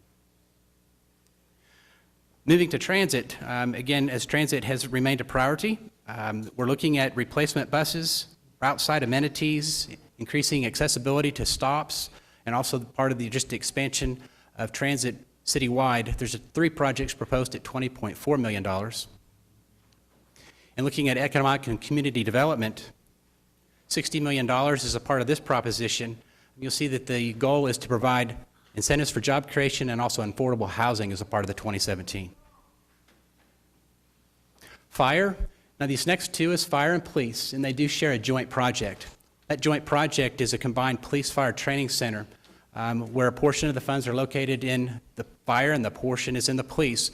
We're also looking at replacement of existing stations as part of the bond issue. 5 projects for fire at a total $45.3 million. And then moving on to police, I mentioned the joint police-fire training center. The police portion is $30.8, but it also includes the relocation of the air support unit, which is currently located on Southwestern, the former downtown air park. This would relocate that to the briefing station near the Will Rogers World Airport. And so as we look at the final project list, this is the document that's included in the council packet today. You'll see a list of each of those projects by those different propositions, $967.4 million, 336 projects. Again, the bond has been structured to really maintain our existing facilities, 16 mills, 10 years. Again, I can answer any questions that you might have regarding my part of the presentation. You're welcome. Brent? Craig, sorry. It's all right. All right, so we're going to take a look at the sales tax extension and look at the proposals that... You'll have an opportunity. We haven't had the public hearing yet. Go ahead. Michael, I appreciate your input. We're going to do it my way. We'll have an opportunity for public input in a little bit. Okay. So on the sales tax extension, this is the MAP sales tax will expire on December 31st, 2017. And as it expires, a proposal was introduced at the council workshop in April to extend that or continue that current tax rate. A part of that was a 3/4 cent sales tax. It would be a temporary tax for 27 months that would help to invest in improvements to fund a safer and more complete transportation network. The other portion of that was a 1/4 cent to support city operations, to support basic city services, fire, police, and other city operations. The breakout of that, if you look at it, if we go for a 27-month tax, so the 1/4 cent is proposed to be a permanent tax because it would be supporting ongoing basic city services. The 3/4 cent, and that would be estimated to produce about $26 million a year in the current year. As it starts in January for the next fiscal year, if it's approved, we would have a half a year of that tax. The dedicated tax would be for 27 months, and during that 27-month period is estimated, the 3/4 cent would produce about $180 million. And this would include continuing a portion of the 1/4 cent now would be permanent, the 3/4 cent would be temporary, and it would just continue that current rate that we have with the MAPS programs. Because these are two separate purposes, there are two separate votes. And so when we talk about we'll talk at the end about some of the items that are on for today and talk about why we have those, but it's because we have two separate issues, so we'll have two separate votes, and that requires the different agenda items. The capital projects portion allows us to address the highest priority of our citizens consistently since we've been doing a citizen survey. When the citizens are asked, where do we need to put additional resources, streets has been by far the top priority, and so it allows us to put emphasis there. It allows us to enhance the work that's been accomplished with the GO bond program, which includes the 2007 bond program, but the 2017 also, if that's approved, moving forward. And then it will be implemented consistently with existing plans like Plan OKC, like the Bike Walk OKC plan, as well as other studies for sidewalks and for trails. A Citizens Advisory Board will be established with the ordinance that's on for today, just like what we've had with the MAPS program. So we'd still have that citizen oversight that would continue to guide the capital improvements portion of the tax. There are two resolutions that are on today for the two separate taxes, the 1/4 cent and the 3/4 cent, and there's resolutions on that show the council's intent for how those would be used. The first one on the capital projects would allow us to build a more complete transportation network to get people where they need to go safely. And at the breakout of that and working with Public Works and with planning and the feedback that we've received through the extensive public engagement process would put approximately 70% towards street resurfacing, or $126 million. So the amounts that are listed as the attachment, with the attachment of that resolution, are estimated amounts, assuming that we receive $180 million over that time period. Streetscapes would be $18 million. Sidewalks would be $18 million. Trails and bike infrastructure would be $9 million each. And then we've allowed for other additional projects, if additional funds are available, that would be consistent with the projects that are here and would still be under the oversight of the advisory board. The resolution that's on for council intent for the 1/4 cent permanent tax to support city operations includes police services, and part of that is to restore the 48 positions that were frozen as a part of the 2017 budget. And again, those are positions that have remained in the budget in terms of count of positions, but they aren't funded, so we can't fill those positions at this time. The hope was, as things improve with sales tax, we'd be able to add those back. But even with projected growth next year, we've dropped down far enough in our sales tax that in this next year's budget right now, the proposal would not be to restore those positions unless we have additional funding. We'd also add additional positions, proposing to add additional positions that would address the staffing study that was updated in 2012. So the goal would be from the 2009 period, the original study, up to, once this is fully implemented, to get up to 200 additional positions that would have been added. In the fire services area, it would restore 21 positions that were frozen, and those positions had previously been added to be able to address the staffing needs at the new Southeast Station that's funded through the 2007 bond program. And this will restore those positions. We would also restore the 15 positions that are eliminated with Engine 51 as a part of the FY18 budget, and then add 21 positions once we're at the point of building this station for the new Southwest Fire Station that would be funded also through the 2007 bond program. It also allows us the ability to address other areas where we've cut back in services with just other general city operations. And those would include park maintenance, code enforcement, inspection services, animal welfare, street maintenance.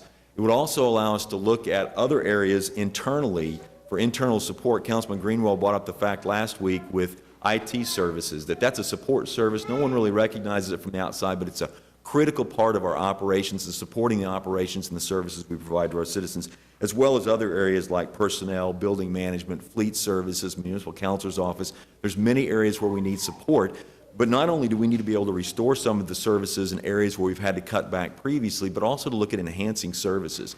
One of the discussions the council's had over time has been ways that we can enhance transit services, whether it's extending services into the evening or extending over to the weekend or adding additional routes. And so ability to be able to add services like in transit and other areas as our population grows, as our community grows, this would be an important step forward for us to be able to provide for those services.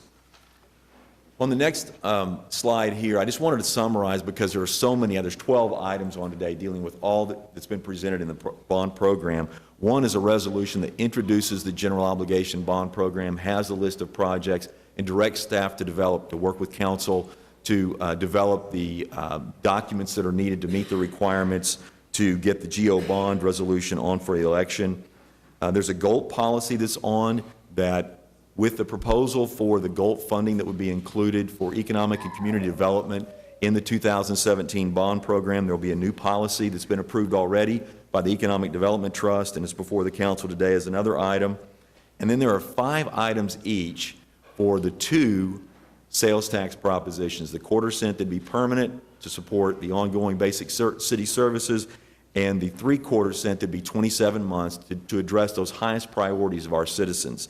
And the items that we have on those, on the sales tax, are the ordinance that would establish the sales tax election, a resolution to authorize a proclamation to call the election, the actual special election proclamation, and then a resolution number 2, as noted as number 2, would be notifying the election board. And these are documents that are required by state law that we have to go through to be able to get this on for an election. And then final are the 2 resolutions of intent that I just briefly reviewed, showing the council's intent for how those sales tax funds would be used. Then the next steps as we go forward, next week on June 6th will be our final budget workshop that we will have. And then on June 13th, we will bring these items back again for public hearing and public consideration of those. And then we'll bring them back again the next week on June 20th with hopeful adoption of that day. Calling for the election would be on September 12th, and with the election on September 12th.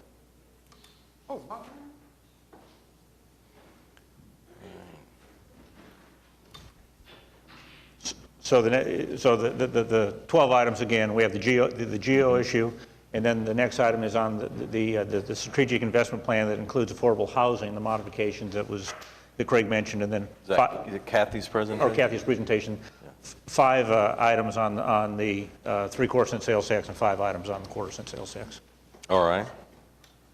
Well, let's catch up on the agenda here. We've had a few presentations. If we go back to item 9H, we have a public hearing on the. We did that. We're at J, okay. So we have introduced the propositions and projects for the GO bonds, and we're about to establish a public hearing on June 13th. Michael, is this what you would like to speak on? This had to do with the presentation and listed the items on the GO bonds. The public hearing is on June 13th. I'd be glad to let you speak, though. You came down today, as long as you keep your comments to under 3 minutes. Come on up. Well, everyone, thank you very, very much, council. Respectable people, you got a real one here today. Now then, simply because my county and my ward isn't being represented. Again, my name is Michael Washington, for the record, 2900 Northeast 18th Street, one and only. Now then, simply because my county and actually parts of my county and my ward isn't being represented properly, let me speak a little bit about this bond election issue for September. Isn't this interesting? Now then, I don't know the gentleman's name here because I came in a little bit late, but now it seems to me ridiculous measure to have $137 million for parks and recreation, Mayor, but are you ready for this one here? Let me tell you something about that there. citizens, as far as where I live, probably only ours, we have to be charged to even lease part of that park recreation on the northeast side at Edwards Park and various other parks on that side, which is Pitts Park. Now you're going to tell me you're already so-called having 137 million earmarked for that department that you're going to take from me, the citizen, the poor person who wants to get together with his community and loved ones, and you're going to charge me to lease it.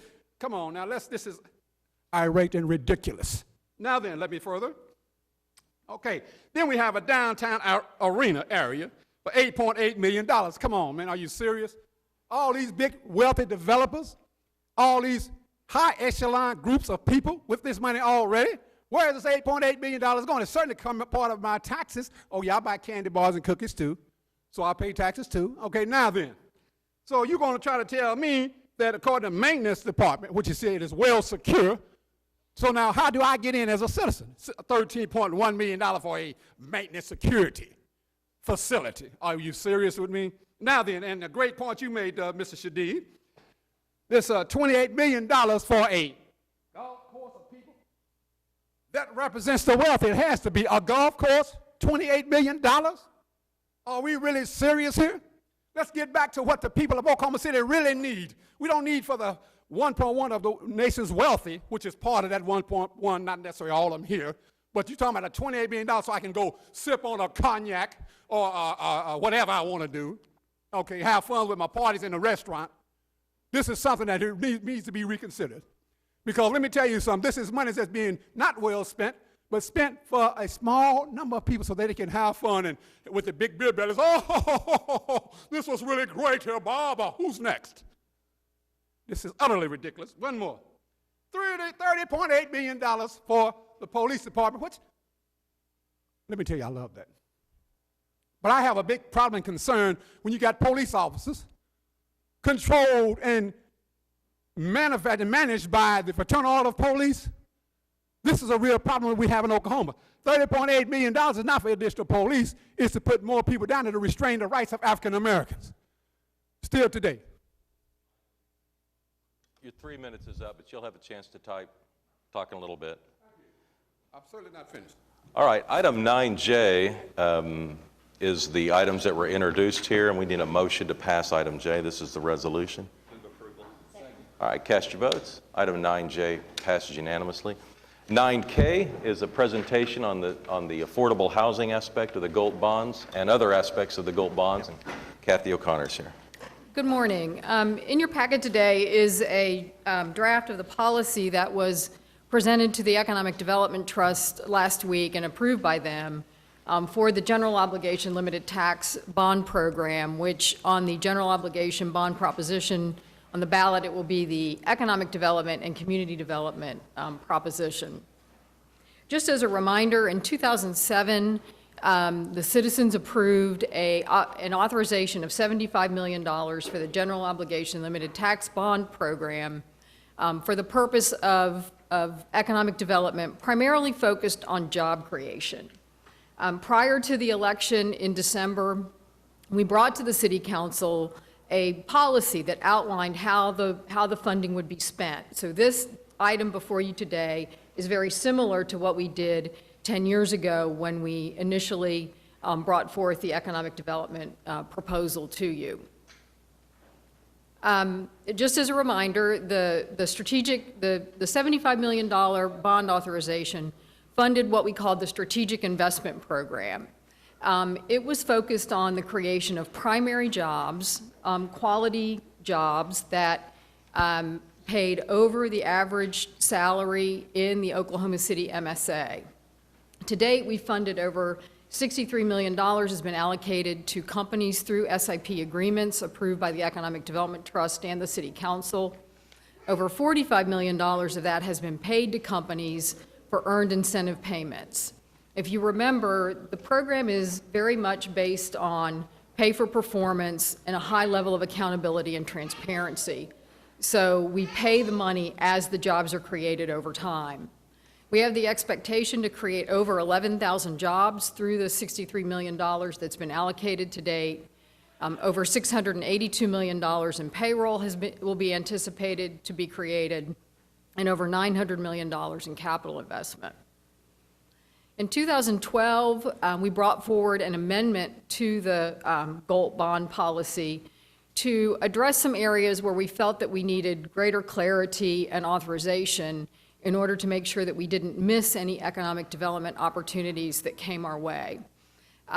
The 2012 amendment maintained the principal use of the bond proceeds for job creation, but it also expanded the potential use and permitted purposes under the policy for programs such as infrastructure expansions, a leverage fund, which is basically a revolving loan or a loan program, a program to provide funding for land assembly if necessary, and for emerging technologies to help smaller, high-tech companies take advantage of the city's program. The 2017 GOLT bond program carries forward many of the original initiatives that were set forth in 2007. It incorporates the basic guiding principles that I mentioned earlier, high degree of public accountability and transparency, and focuses on pay-for-performance incentives. It contains guiding principles and clear program characteristics which establish the minimum but flexible thresholds for participation in the program and receipt of incentives and loans. And one thing that is definitely the case about this program is that we want it to be transparent to citizens, but we also want it to be clear and consistent for the companies and the projects that we deal with. And I think that's one of the really good things that we've been able to accomplish through this program. It continues to emphasize the use of the GOLT bond program for primary job creation and new-to-market jobs as authorized in the 2012 amendment. One of the things that we have discussed and proposed adding to the program for 2017 is an affordable housing component. We are recommending to allocate $10 million of the $60 million from the GOLT bond proceeds to be used towards affordable housing. This would be a new program under the GOLT bond statute designed to support economic development and community development through the creation or expansion of affordable housing throughout Oklahoma City. And right now we've set a threshold of up to $1 million could be allocated annually with the provision that of course could be changed if the council so desired. Just a few things about affordable housing in Oklahoma City that I wanted to go over this morning. First of all, Oklahoma City, it experiences a high degree of affordability for most people. Most people, it's a very affordable market, but for some, they are becoming more and more cost burdened and spending a more substantial portion of their income towards housing. Low-income renters are the most vulnerable, and currently the rent growth environment in Oklahoma City is one of the fastest growing in the country. Some of that is probably because we started out at a very, very low level and we're to some degree catching up, but we have seen substantial rent growth throughout Oklahoma City and not just downtown. We have areas of high opportunity in Oklahoma City, areas where there are better schools, better transportation options, better employment options that we need to make sure that we disperse affordable housing throughout those areas. And finally, existing resources to address affordable housing programs are very limited and are declining. There is a federal low-income housing tax credit that is available. It is not used as extensively in Oklahoma City as it is in other communities. There is a state affordable housing tax credit, but it is not available in Oklahoma, Cleveland, or Tulsa counties. And finally, the city has used CDBG, home funds, the Neighborhood Stabilization Program, and TIF to provide resources for affordable housing. But again, these resources are limited. Some are declining, and almost all of them are only to be used in a very strict geographical area. So for the 2017 GOLT bond program, we would recommend allocating, going back. Some of this is kind of repetitive, sorry. For the 2017 GOLT bond program, we're recommending allocating $10 million of the proceeds to an affordable housing program. Staff will develop further policies for council consideration, setting forth the eligibility criteria for use of the funds, allocated to the affordable housing program. It's expected that the program would support affordable or mixed-income housing developments, assist with the location of affordable housing in high-opportunity areas, support housing developments for severely low-income residents, and help fill the funding gap for supportive and transitional housing. We've also convened a group of several entities involved in affordable housing, including the state, the Oklahoma Housing Finance Authority, the City County Housing Authority, and the City Planning Department, my staff, to develop additional strategies to address affordable housing on a more comprehensive level throughout Oklahoma City and Oklahoma County. With that, I'll be glad to answer any questions. All right. Questions on the affordable housing issue? Certainly, I applaud including the affordable housing. I guess the question is, what does affordable housing mean? You have 23% of the greater metro area's population living under the poverty line. I remember that because it's LeBron James and Michael Jordan's number. So 23%, 1 out of 4 people. But you look at the affordable housing we talked about in the Wheeler district, none of those 23% are going to be able to live in what we were calling affordable housing. So is there anything that you envision for that 1 out of 4 people that are living below the poverty line, or is this? I think that that's one of the things we need to bring back to City Council. First of all, we want flexibility to address affordable housing projects at all levels of the income spectrum. There are some tools available for people who are at 30% of, it's called average median income or average household income. The Housing Authority has tools available to help that 30% level. CDBG and other federal programs, the Low Income Housing Tax Credit Program, for example, help people that make between 30 and 60%.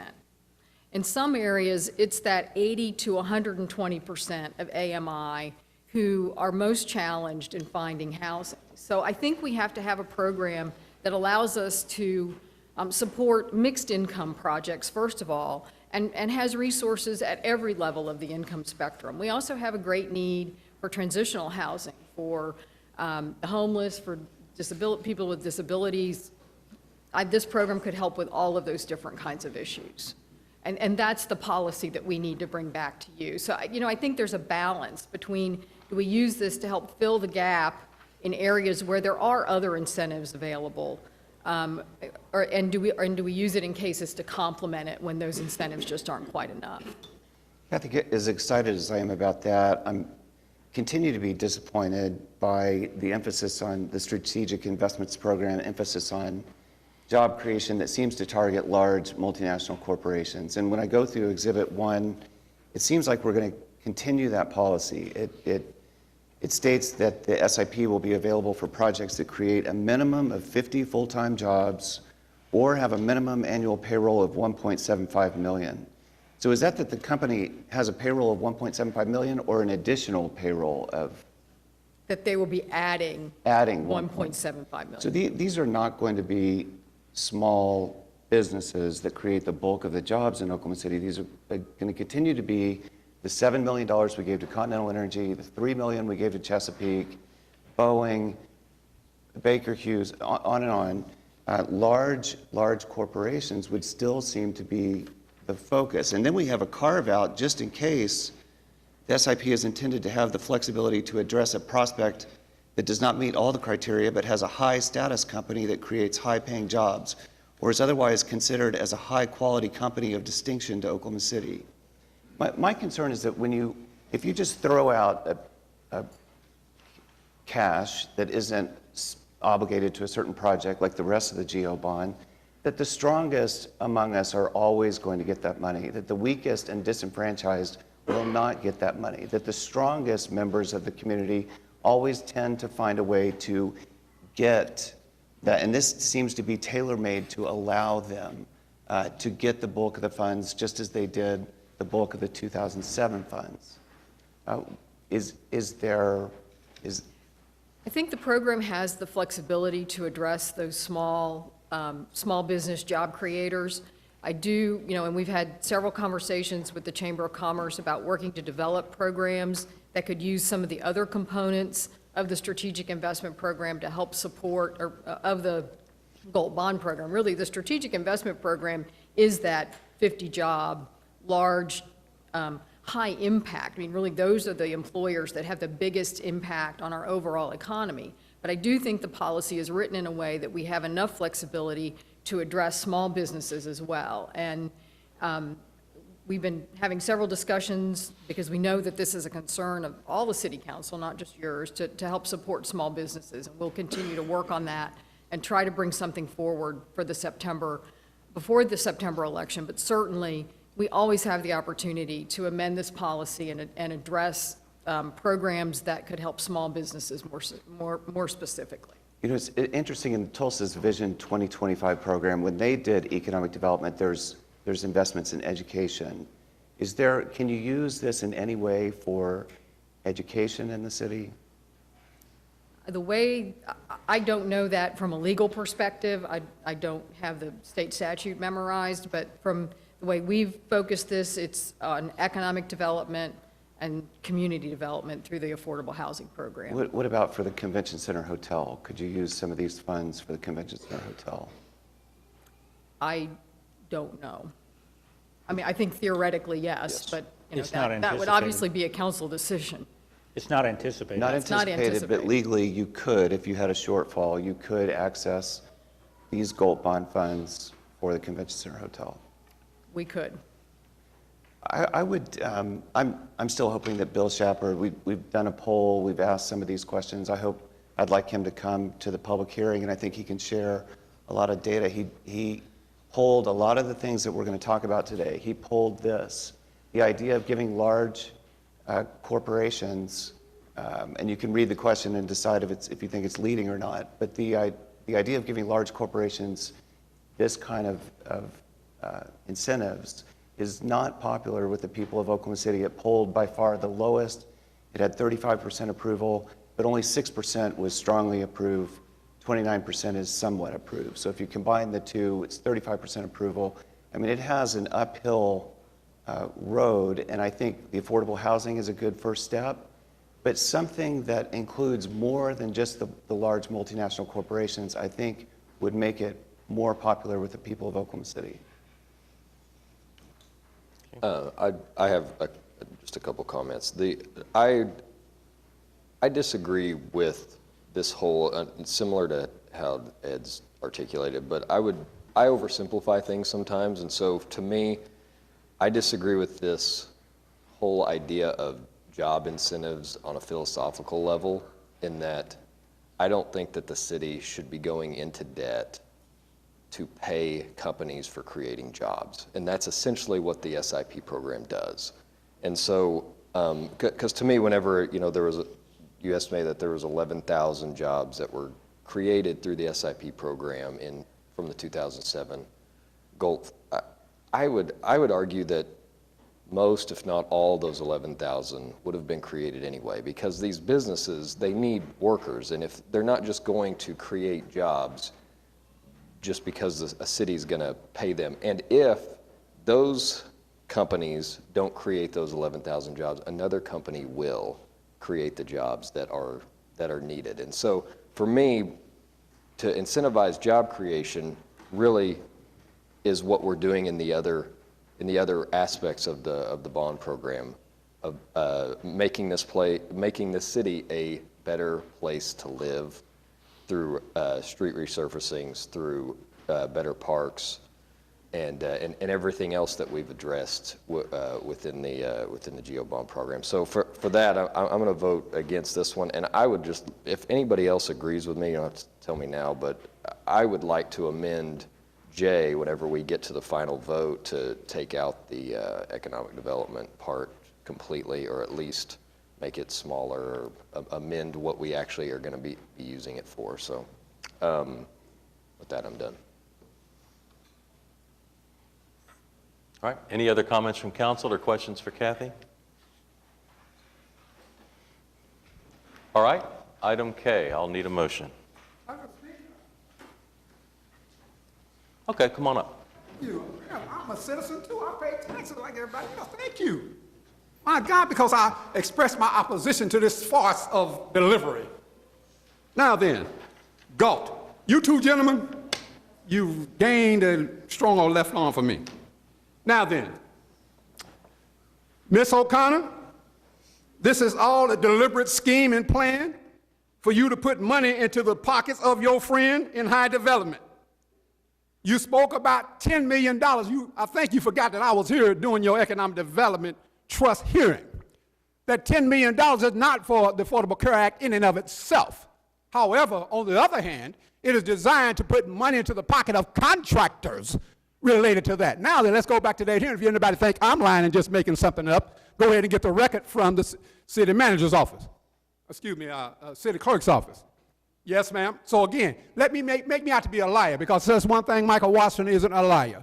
You can best believe I'll back up and stand firmly on my convictions. Now, you also stated that you've spoken with the Chamber of Commerce regarding touching basis for the low business people. Come on, Miss O'Connor, who do you think you're fooling? Again, your whole idea is to keep the money downtown for big business. Our whole problem today is that this tax breaks that's given to the windfall people, oil and gas, to Devon Energy, Chesapeake and those people like that. That's why we have such an economy in such a devastating, troubling condition today, because we're asking the taxpayers to pay for these people themselves, because, again, I'm big and almighty. I want to sit in my club and shoot a golf club while I drink my margarita. These are things that we need to start looking at, very specifically. Now, you're talking about this GOAT, general obligation tax, limited tax. Are you serious, kidding me? Okay, that's just another way, Miss O'Connor. Let me tell you this. I know you have a problem with citizens because you have a problem when I come and talk to you, because I know how to ask the questions related to a lot of things. That's why you don't want me in your office down there. Let's put that down on a record too while we at it. And you trying to tell me you're spending my funds and you don't want Michael Washington in the place that you are renting? Are you kidding me, Mr. President? Not hardly. Now, let me tell you also here too, okay, because I'm not going to get along just to get along. That ain't what I do. People send me to speak, I'm going to speak for my people, just like you speak for yours. Hello, everybody. Now, and you also said here that you're going to create jobs, 11,000 jobs. Now, again, you didn't say who those jobs are going to be targeted for, but we already knew. And you want to know why you didn't embrace for the African-American community, our small business? Because, a lot of us today have mom and pop businesses over there, little bitty restaurants, okay? Maybe jump over the gym, something that small, which is inconvenient to you. You should not be in control about who get money. You should really represent everybody, lady. The taxpayers' money that you got don't belong to you. Matter of fact, you're getting a paycheck from these people. And you're getting some of my paycheck money. Because, again, I buy cookies, candy bars, and all that stuff, too, like everybody else. Now you also talk about, let's see, yeah. Michael, your time's up. Oh, my God, that's why I have to rush it. Yeah. Thank you, sir. All right, need a motion on 9K. I would make a motion to approve. Is there a second? All right, cast your votes. It passes 5-2.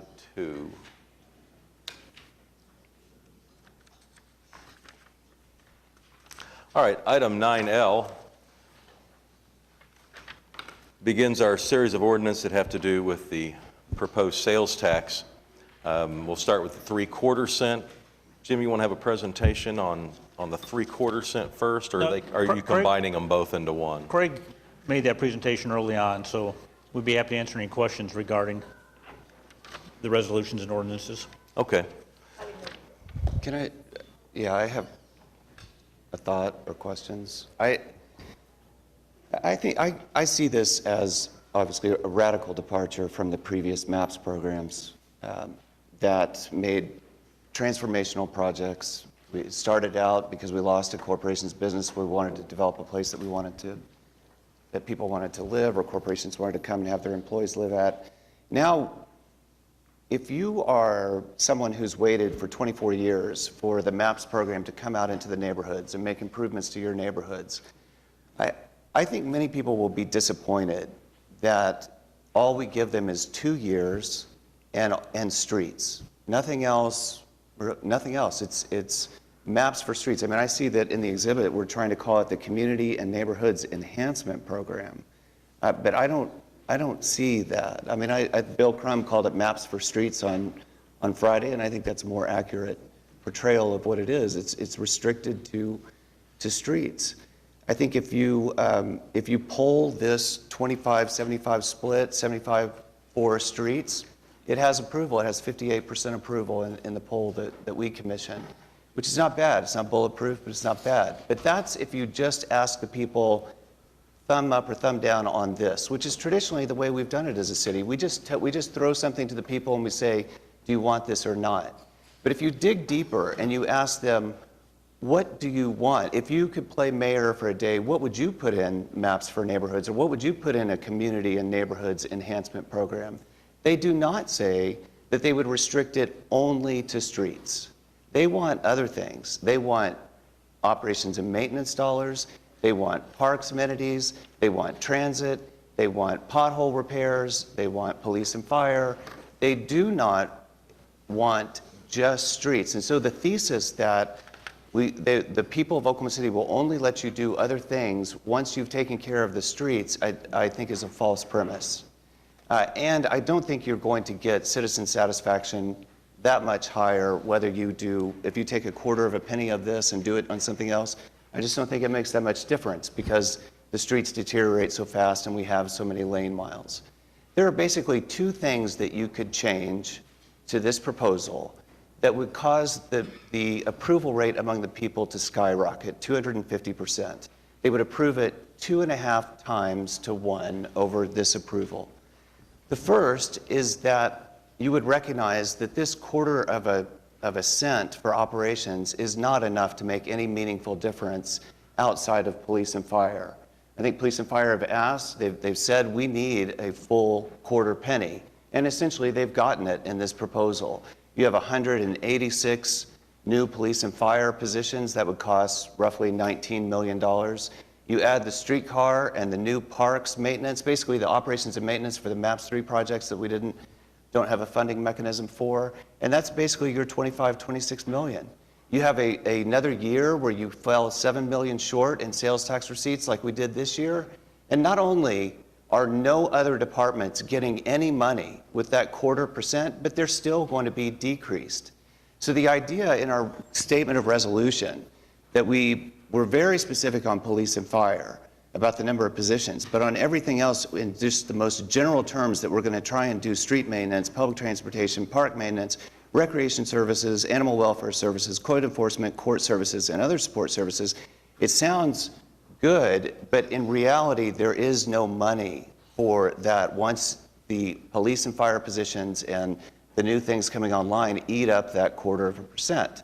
So if you increased it to 0.5 penny for operations, actually, I think the whole penny should be operations. Just bring it into the general fund and then the council distributes it. But if you're going to do it this way, 0.5 penny would allow you to meet all your police and fire obligations and then make all your other departments whole. And that's the way you could make the biggest community and neighborhood enhancement impact to all the neighborhoods. You could have park amenities, you could have transit improvements, you could reverse the cuts that we've made in the years past. You're not going to be able to do that with this 0.25%. We're going to continue to live reacting to funding crises, and we're not going to be made whole.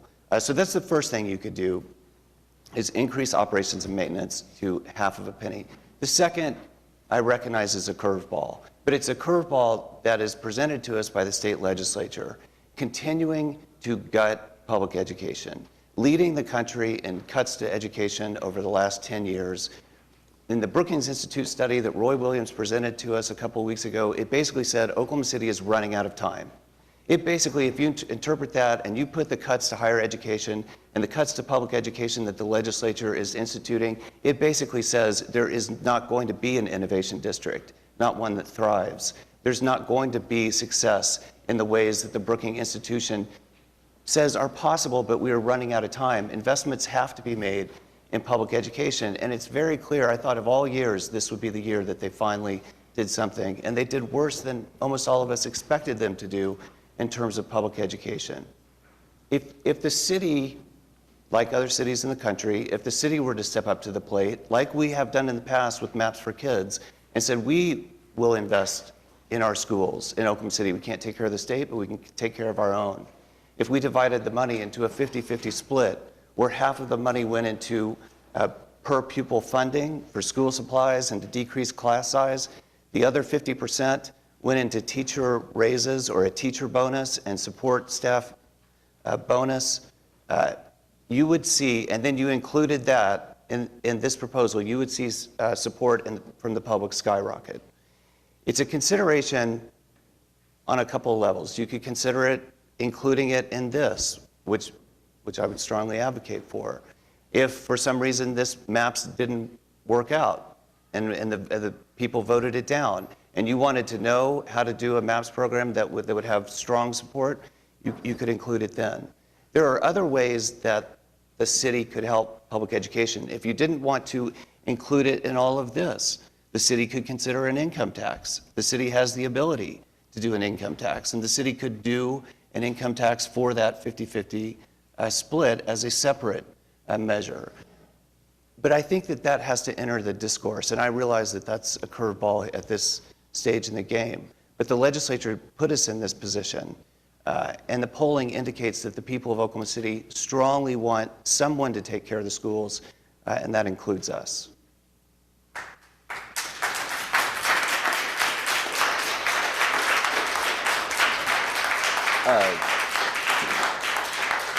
All right, any other comments or questions? Well, I think that the split, how we've done it, the 3/4 towards mainly streets, but it includes other things that directly affect neighborhoods, and then the 1/4 cent, or the 1/4% that's going to be used significantly to increase police presence is being very receptive to the feedback that I get all the time, and I think that most everybody gets. So I think it's being very responsive to our citizens. And I mean, I would, including something else maybe in the temporary, the 3/4, maybe would be a good thing. Because I don't think that that's all that we could include in that, but I think overall the plan is a good idea. Mayor, I think it's really, I think it's really important to remember in this conversation, and we've got 12 items on our agenda, because they couple this penny with the bond issue, which is almost $1 billion worth of projects specifically dedicated to the kinds of things we're talking about, parks and quality of life issues, improving city facilities. So I mean, I believe that's the reason that these two things are being introduced simultaneously, is that one addresses some of these very big concerns at all levels that our citizens have, and the second is to address the critical issues of police, fire, and streets, which we're trying to put all of those into two different packages. I also think it's really important to say this is not maps for streets. We didn't name it maps for streets. That's a reporter that chose a name. There is precedent for us to extend a penny for a short period of time for a specific project. We did it, we called it the sports facilities package that we did to improve the Chesapeake Arena. We've done it previously to extend the penny with MAPS 1 to finish the arena appropriately. We have a very good purpose and a very strong focus for what this capital project is, and it is not MAPS, and it doesn't change the game. It allows us the opportunity to address what the citizens have asked us to do, which is address streets, and provide us 27 months to develop a much larger package should the citizens want in a MAPS 4 type program. Yeah, David? Your Honor, if we took this proposal to most of the neighborhoods in Ward 5, I think we'd get a resounding vote of confidence for it. Streets, sidewalks, those types of items are the number one issue that comes up during my neighborhood association meetings throughout the year. Within the past year, there's the past month, an article came out that rated Oklahoma City streets as some of the worst in the country, and they identified the cost to the average driver for those poor conditions of the streets, and it exceeds $3,000 a year in additional repairs that the average driver is incurring here in Oklahoma City. That's more than double my property taxes that I pay on my residence.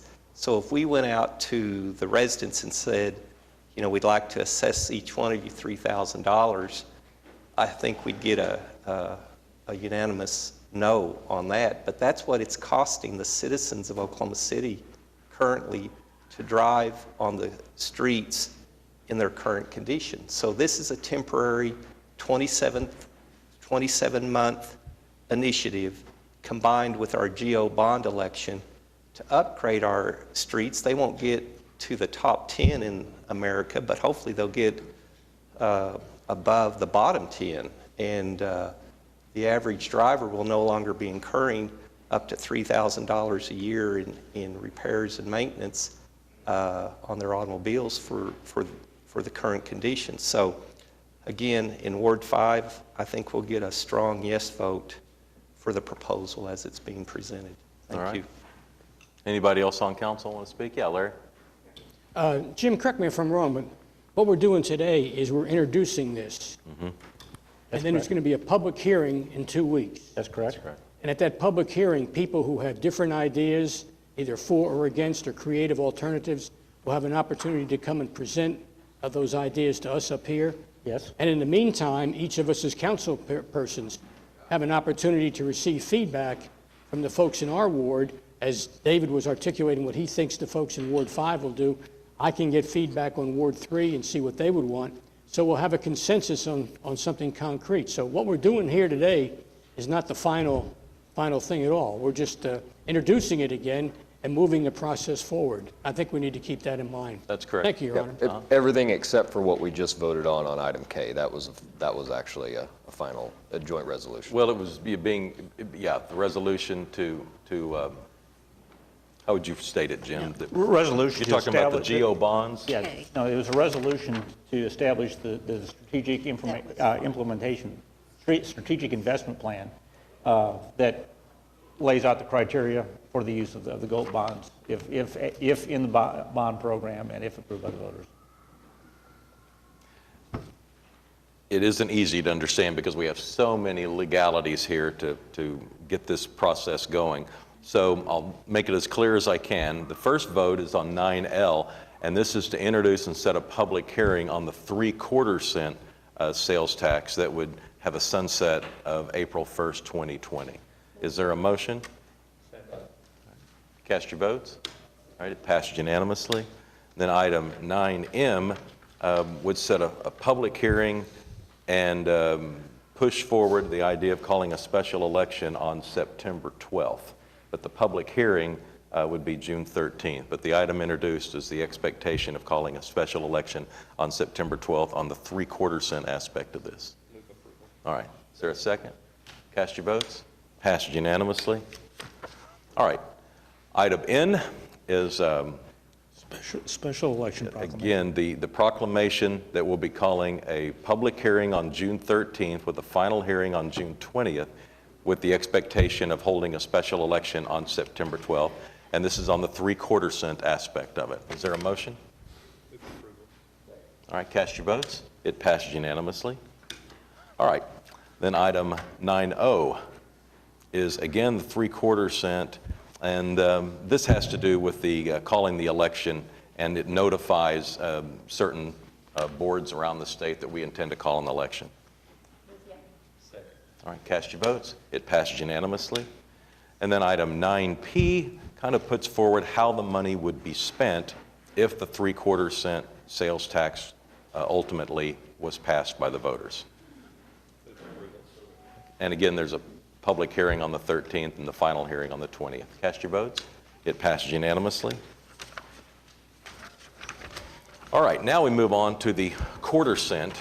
And the 3/4 cent was largely for capital improvements, streets, trails, streetscapes. That was the 3/4 cent. Now we're Right. moving to the 1/4 cent. And now we're moving to the 1/4 cent, which is for general fund, which traditionally has been spent in a large majority for public safety, but would go to the city council for their discretion.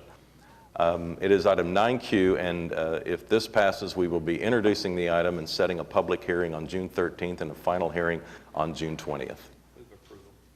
All right, cast your votes. It passes unanimously. 9R, again, is the quarter cent, and this would, let's see, this would involve the sales tax and explains... Yeah, this is a resolution to authorize a special election proclamation. All right. Cast your votes on 9R. It passes unanimously.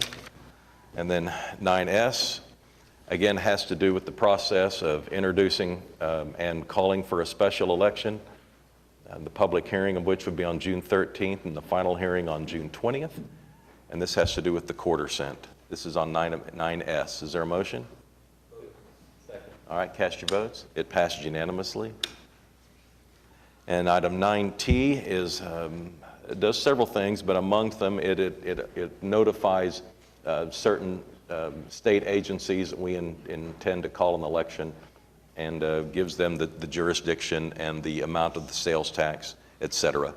And again, this has the public hearing of June 13th and a final hearing of June 20th as well. Is there a motion on 9T? Second. Cast your votes. It passes unanimously.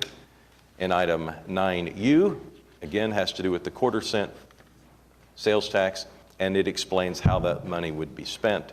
And the answer is it would go into the general fund, which traditionally has been spent around 2/3, but generally or almost always over half on public safety. All right, cast your votes. It passes unanimously. All right, now we're on to item 9V. And Eric, are you going to have a presentation on this, or is Rita going to be involved? Here he is. You going to outline it for us? Thank you, Mayor and Council. The next item on your agenda is item 9V, and there's 1 and 2. And I think what you'll find if you've read the background to this application was that there's actually been a series of requests made by several neighborhoods in downtown Oklahoma City, Heritage Hills, Mesta Park, and Heritage Hills East, to provide for stop signs in the neighborhoods. And so this actually goes back a number of years. There was actually an original study that was done that was commissioned by the neighborhoods by TEC, Traffic Engineering Consultants, to help them come up with this recommendation. They've also made appearances at a number of meetings last year. And then just most recently, this just past month, they appeared before the Traffic Commission, in which they were granted 19 locations for the installation of stop signs throughout that neighborhood. There has been some questions about the action of the Transportation and Traffic Commission. Staff from the engineering department, upon request, was asked what the process is for the appeal of that action, and the City Council serves as that body that receives the appeals from the Traffic Commission. We erroneously provided some information to the response in our interpretation of 10 days. And so, as we have in the past, and we've corrected this moving forward, we interpreted the 10 days as 10 working days. And so that date was provided to the appeal. We have later learned that that 10 days is calendar days. And so you actually have 2 options for your consideration today on the consideration of this appeal of the Traffic Commission in granting those 19 locations for stop signs in those neighborhoods. The first is to deny the appeal because it was untimely filed, or the second is to determine that the erroneous information about the appeal deadline by city staff is sufficient cause for us to waive that for you to hear that appeal today. So I've got additional background information should you have questions. I think a lot of that is in your packet, so I'm not sure the amount of information that you have before you, but again, I'm available for any questions you might have. Eric, I'm sorry, but could you repeat the second option we would have, please? So the second option is to determine the information that was provided by traffic engineering staff was erroneous to allow you to proceed with that appeals process, even though what actually happened is the appeal deadline was not met. Thank you. You're welcome. So, Kenny, could we get a legal opinion on this? Because I really think this first piece is a legal issue, and whether or not we have the authority to hear it because the matter was not timely filed. I think because of the facts, you could potentially find that the applicant detrimentally relied upon what the information they were erroneously given by city staff about the appeal date being 10 business days versus 10 days. However, the ordinance is clear. The appellant should have looked at the ordinance themselves, and they should have filed it within 10 days, as the ordinance clearly provides. So I would apply, personally, if I were voting, I would apply the deadline to file the appeal and say it was an untimely appeal. The appellant will still have an appeal to court. You know, to me, that just doesn't seem like the right thing to do. I mean, city staff gave out erroneous information innocently, and it seems to me like we could be opening ourselves up to some legal liability if we didn't listen to it. If a majority of the council wants to hear it, you can deem that the city basically, that the appellant detrimentally relied on the information given to. And just so the council is clear, this was a series of stop signs that a neighborhood went to the traffic commission. Stop signs don't come to us afterwards. The traffic commission can pass it and the stop signs can be built. But the appeal comes to council if someone doesn't like what happened there. So that's why we haven't dealt with this before, but the appeal is before us. Then you have the issue of whether or not the appeal was filed timely. It wasn't legally, but the protestant was basing his information on the timeliness on erroneous information provided by staff. That's why I'm suggesting it seems like the appropriate thing to do is to hear the appeal. I have several neighborhoods that I think this would impact outside of Heritage Hills, so I'd like to at least have the policy discussion, because I think it's, can you have stop sign implementation where maybe it doesn't meet the city's current criteria for placing a stop sign at an intersection? To me, that's the policy decision that the council would be asked to decide, and I have neighborhoods that's happening, that have talked about the schools, the elementary schools in their neighborhoods, and people cutting across, and I'm guilty of some of that myself. So, I mean, I think that policy discussion, I would hope that we could have, irregardless of what we decide on the appeal. Any other comments or questions? Either way you go, the appellant or the petitioners for the stop signs will be able to go to district court, whichever way council rules. Interesting, okay. That was going to be my comment, was I think because it's so clear in the ordinance that the appellant could easily, either person will have the option to take this decision. Yeah, so Francis, am I right here? Do we vote to consider the appeal?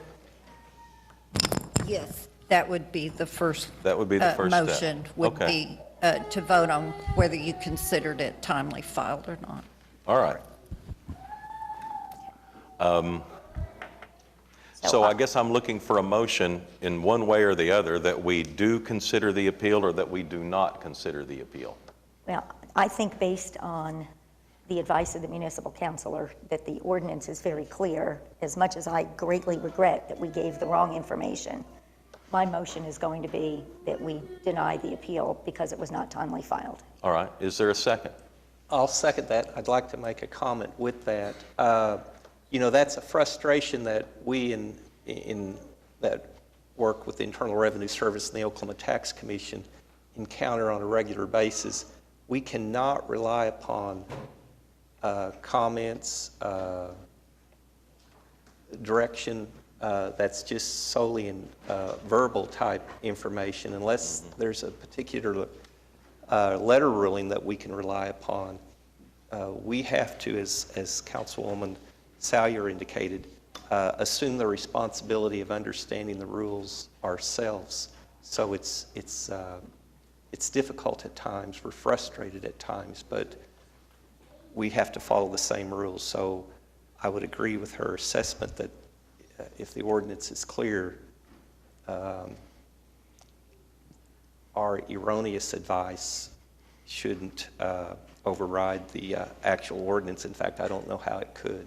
Okay, so based on what I'm hearing here, a yes vote is to deny the opportunity for an appeal because of the timeliness factor. Yeah, Tom. Mayor? So am I correct in understanding that if we approve the ability to appeal, we will hear the appeal now, or is it going to be pushed Yeah, I think we would hear the appeal now. Okay. I guess my thought on it is that if it was based on city staff's erroneous information, it was probably, I'm sure it was just a mistake, and possibly we have the ability by listening to an appeal of kind of correcting that mistake. So that's just my thought on it. Larry? Kenny, help me out on this if you would. If we vote not to hear it because of the date situation, and it goes to district court, does the district court just look at whether we should have heard it, or will the district court look at the merits of the appeal itself and decide stop sign or no stop sign? The district judge will have discretion to do what they want to, but probably what they would do, since you would not be ruling on the merits of the appeal, the court would decide whether we should have heard it or not. And if they decide we should have heard it because of the erroneous information provided to the appellant, then they'll send it back for you to have a hearing on the merits. Okay. All right, so a yes vote is to not hear the appeal because it didn't meet the timeliness aspect. All right, everybody ready to vote? All right, cast your votes. It's 4-4, so the motion fails. All right? Are there any other motions?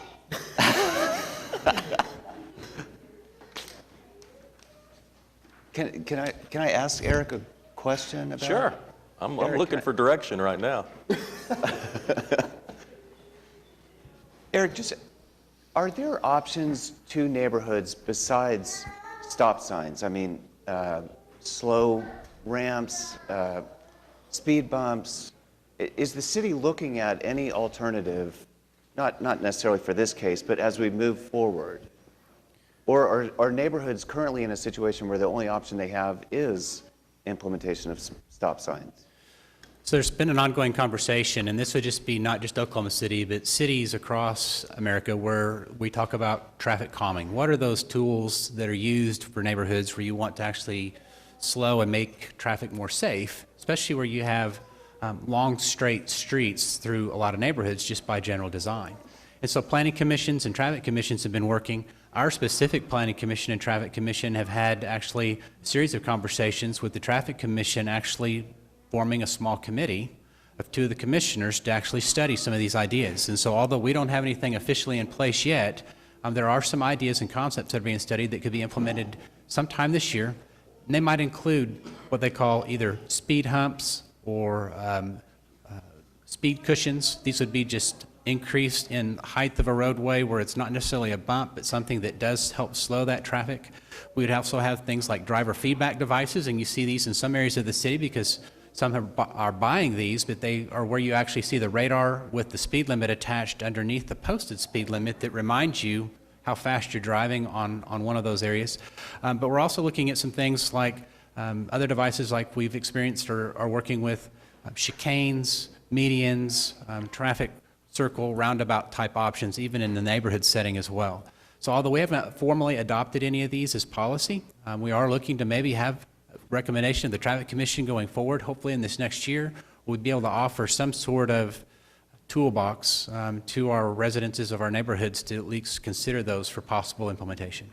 And what is your criteria right now for whether a stop sign goes into a intersection? So it actually changes depending on the type of street. And so in this particular case, I will just generally say that it includes the traffic volume, the sight distance, which is a safety feature where if you have an intersection that's hard to see around a corner, sight distance is your ability to see that oncoming traffic, and then actual crash records. And so there's more details to the review than just that. They'll actually look at the amount of traffic and how fast it's driving and the records in which they occurred within the last 6 months or 12 months and some of those criteria before they make the decision, but it's those 3 categories. So if you were going to give alternatives like speed humps, chicanes, would you have to come up with a list of criteria for neighborhoods to be eligible for those as well?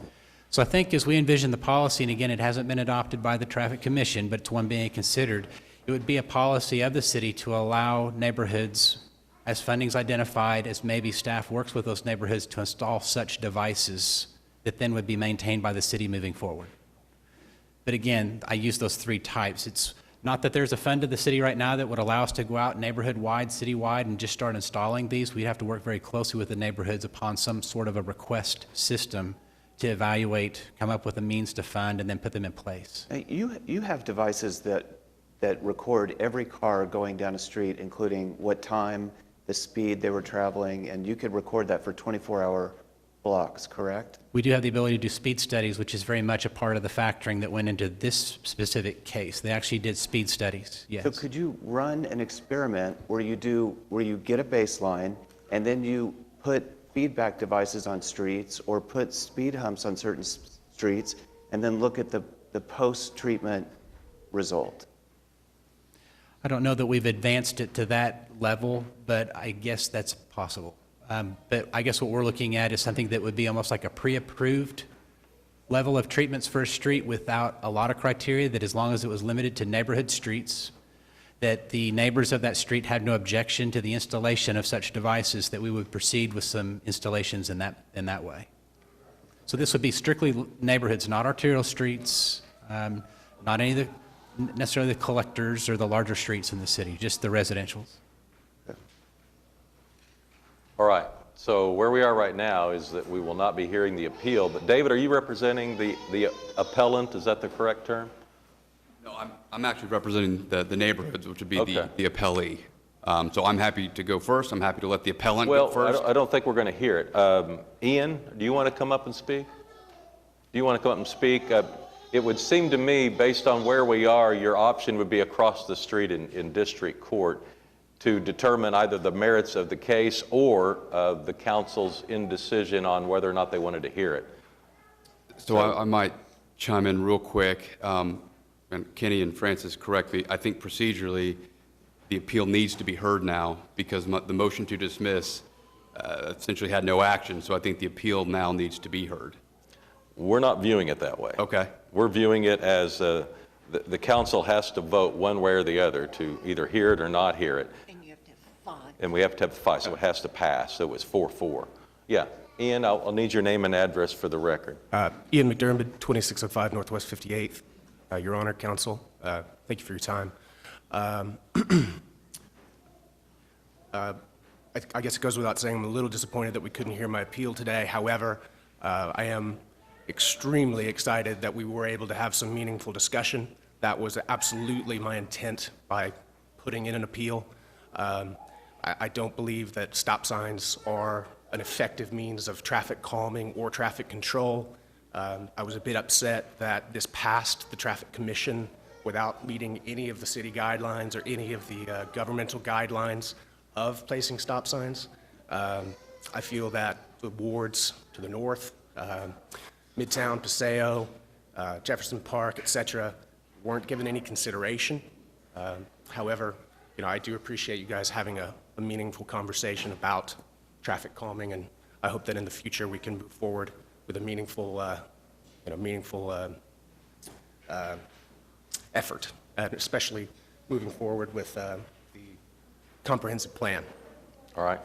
Ian, thank you. Thank you. Thank you, Ian, for coming down. We really appreciate your comments. And if I could, Mayor, I just would like to thank the 3 neighborhoods that came down in such force. We've been serenaded with little ones today, who I think a lot of this was about safety for kids walking in the neighborhood. And, I just would like to say that we ask our neighborhoods to get involved in their quality of life in their neighborhoods and what makes them feel safe. And so that's why everybody's here today. And they've been working on this, as you mentioned. This is a project that's been underway for many, many years. And I want to recognize the Ward 6 Traffic Commissioner, J.B. Schuerlein, who's here and has helped spear this, and Bill Carey. I don't know if he's still here, but Bill's still here. Bill led the effort on this desire of the neighborhood. And so I'm disappointed. I'm sorry that we gave bad information, but I do think we did the right thing legally, and hopefully everybody can come to a resolution on making this work. And the idea is for these neighborhoods to be safe for people to walk in and be outside and enjoy. Right. Thank you all very much. Right. So can I ask Kenny, because I have neighborhoods that want to do the same thing. So, and I'm not sure what to take from this meeting. Could I tell them that based on the Traffic Commission's approval under this situation, that if they have an identical situation, they should be able to expect to have the same result? I mean, is there precedent that way, or?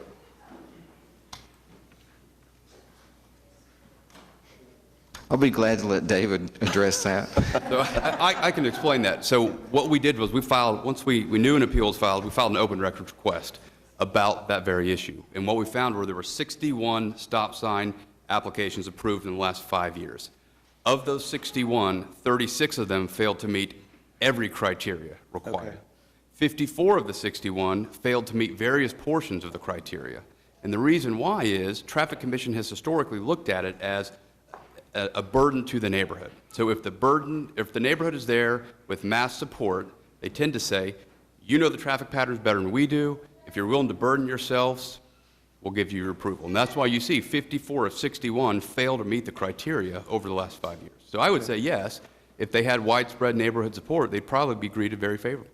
Okay. Yeah. And the answer to your question is really it's a case-by-case basis, so it just depends on what facts are presented to the Traffic Commission, what ruling they're going to make. I mean, if you have people from the neighborhood coming before the Traffic Commission, as David said, saying that there's a problem out there, Yeah. then you have a chance of getting it approved.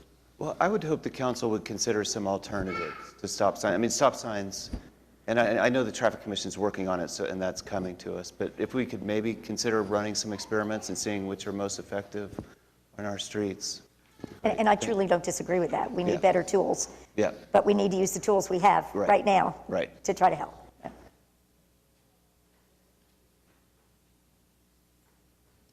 Right. All right, we're moving on to item 9W.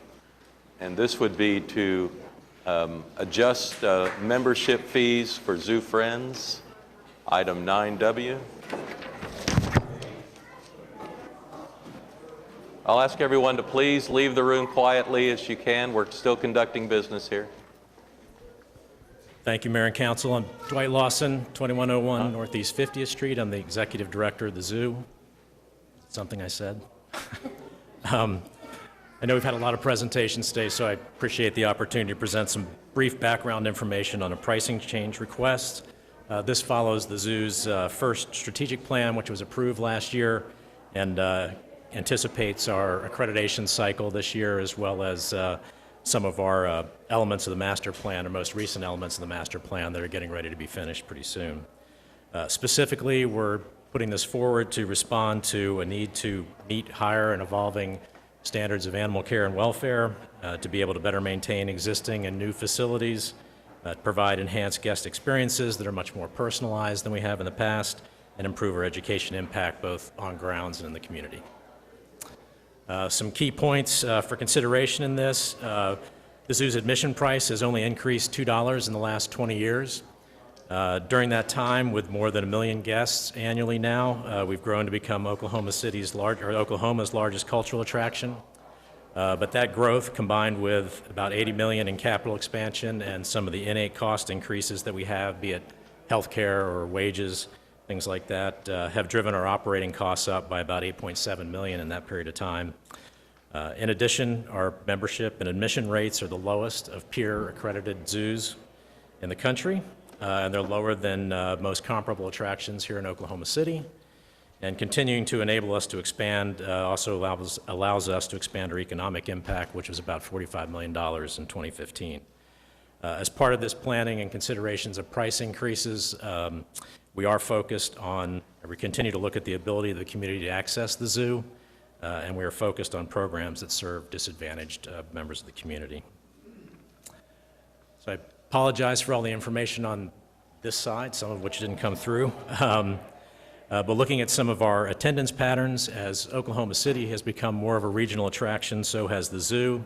The chart on the far left, my left, is kind of our general attendance. You can break it down. It's roughly a third general admission, a third free and discount attendance, and a third is comprised by Zoo Friends members. Of the non-member attendance to the zoo, of those roughly 1 million people each year, only about 28% of those folks are coming from Oklahoma City itself. And of the approximately 30,000 Zoo Friends households that we have, the chart on the right, about 61% of those households are now from outside of Oklahoma City as well. Looking at our current pricing structure, the zoo's admission and membership rates are the lowest among benchmark institutions. They're actually about half of the average cost, be it general admission or membership of this group. And that price disparity is even more pronounced when you consider other variables such as our total and developed acreage, which are on the high side of all those comparable institutions. So of the 60-plus accredited zoos and aquariums that are on this list, these are institutions with annual operating budgets of anywhere from $7 to $26 million, which we typically get benchmarked against. The average admission price is $17 for adults, or this was 2 years ago. It's gone up since then. $17 for adults, $12 for children.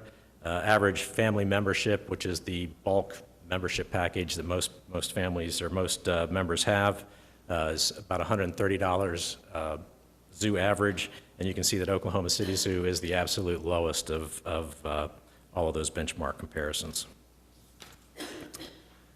Locally, our current pricing is also lower than many of the local attractions, even though our fixed costs are quite high. You can see where we land there relative to our local colleagues. And just to put in perspective, the Science Museum, the National Memorial, an average Thunder ticket, and the Cowboy and Western Heritage Museum are much more in line with the accredited zoo averages for admission. I mentioned that about a third of the zoo attendance is from free and discount admissions. So despite our already low pricing, access is already an issue for some of the community. In reviewing this data, it's apparent that whether it's just price, there's probably some other factors involved. There are barriers to some folks coming to the zoo. As an example, our own neighborhood in the 73111 zip code comprises less than 1% of our paid admissions and less than 1% of our member households, so that's disappointing. So we are committed to reviewing and growing our portfolio of access programs. You can see that list there. In addition to the free day, which we've done for quite a long time, this year we initiated a partnership with the Metropolitan Library System where you can check out a book about a visit to the zoo, get a free pass for 4 to come. We are initiating Teacher Appreciation Days this year, where teachers and their families can come learn about the zoo programs, but also enjoy a day at the zoo in exchange for that. We have the standard discounts and other admissions that you can see. And this is not a new program, but approximately 40% of Zoo Friends memberships are actually purchased at a reduced rate thanks to the Mathis Brothers promotion, which is going on now, so it's a perfect time to renew your membership. And finally, these are the proposed changes that we're looking at. The admission pricing has been reviewed and recommended by the Finance Committee of the Zoo as well as the Zoo Trust, and the membership pricing component has been approved by the OZS Board. I'm happy to answer any questions about this, or I'd call on Tim Resnick, the Executive Director of Zoo Friends, who's here as well to answer any specific questions on membership. Thank you.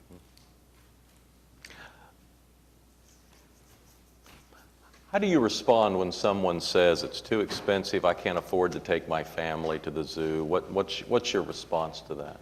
To reference those discount and access programs that we have. And how many days are there included in that package?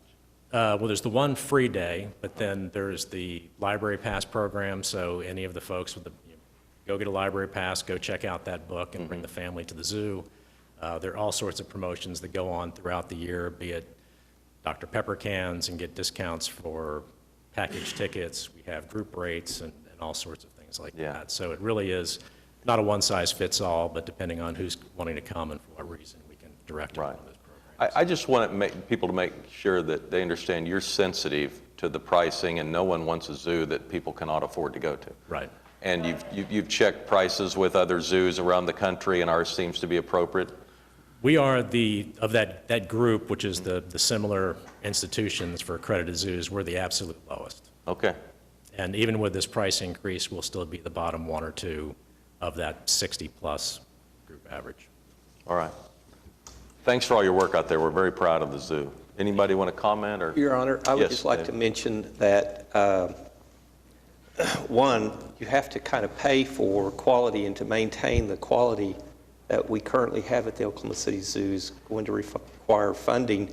But this additional funding, as was presented, will actually provide greater opportunities for those who could not afford to attend the zoo currently to be able to attend it in the future. So it benefits a lot of people, and it helps maintain the quality that our zoo currently has, and it's nationally recognized as one of the best zoos in the country. Absolutely. All right, Mayor? Todd. I just wanted to say thanks as a family past member, owner, I guess. I just wanted to say thank you for the zoo. And my grandkids love it out there. My wife loves it out there. So we have a lot of fun out there. Thank you. Appreciate that. Dwight, do we have any exciting news about anything happening out at the zoo? I do. I'd like to reserve some of that for No worries. bigger hurrah. Yeah. Can you just give us a tease? I mean, this is a teaser that we've got exciting things happening. Yes, there are exciting things happening all the time. All right, thanks, Dwight. All right. Michael, are you wanting to comment on the zoo prices? All right. Ladies and gentlemen of the jury here, I don't think by far that this gentleman is just deliberately trying to take money from the community, because I don't know.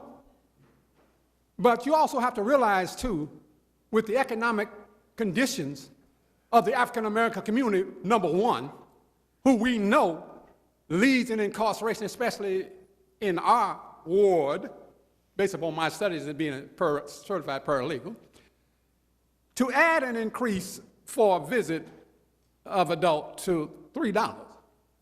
It seems to me it's not very much really, but when you take into consideration that you have people who cannot afford it already and who already loves being able to come to the zoo, especially during the summer times and watching the animals with the kids and what have you, you have to also realize too that you're naturally going to have people talking now in the community. They're going to be saying, oh man, it's going up to $3. Now I can't buy my pair of shoes that I need for church or whatever.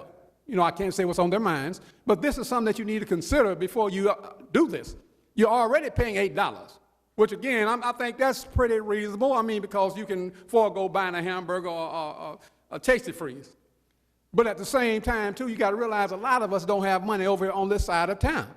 Now, if we allow such an increase to be visited upon the individual, again, you're going to already see when you see $11 when you walk through the zoo doors, you know, naturally people are going to start whispering.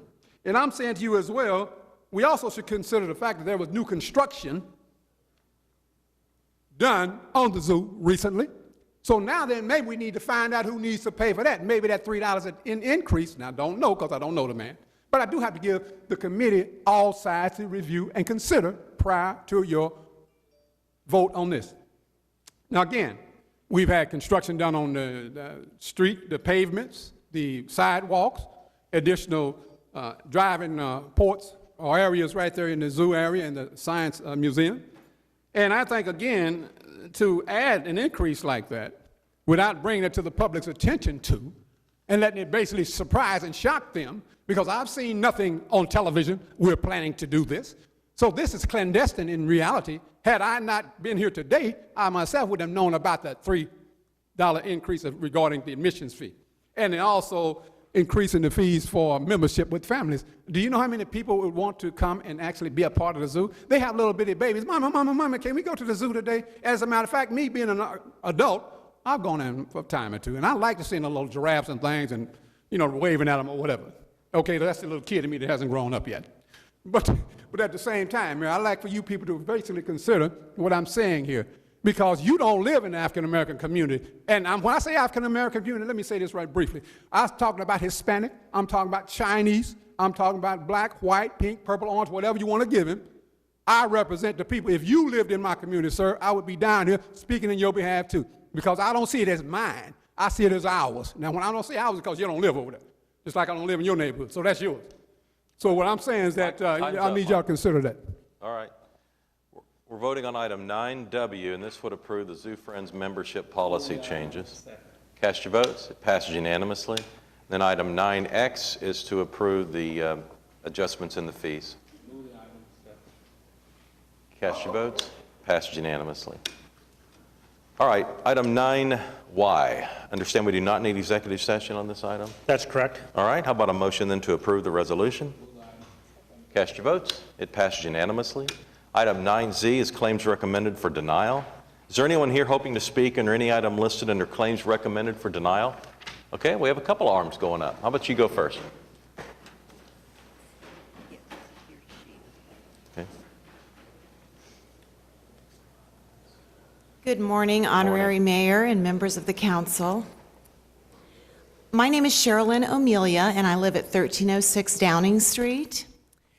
And I hope that you've had the opportunity to review my file that I submitted. If not, I came prepared. Okay. Well, tell us what happened.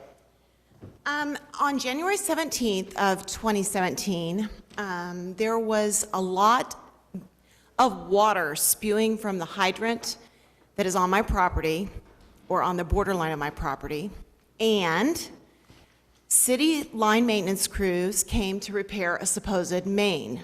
I'm a teacher. I got home about 4 o'clock. They were there from 4 till approximately midnight. That is about 8 hours. Additionally, the water was spewing with remarkable force for approximately 3 hours. Most of that period of time, there were no workers on site. So when I received the papers and the litigation proceedings or whatever, and they said denied, I reviewed those words on there, and there were a couple of things that jumped out at me. One of them was... What were the damages?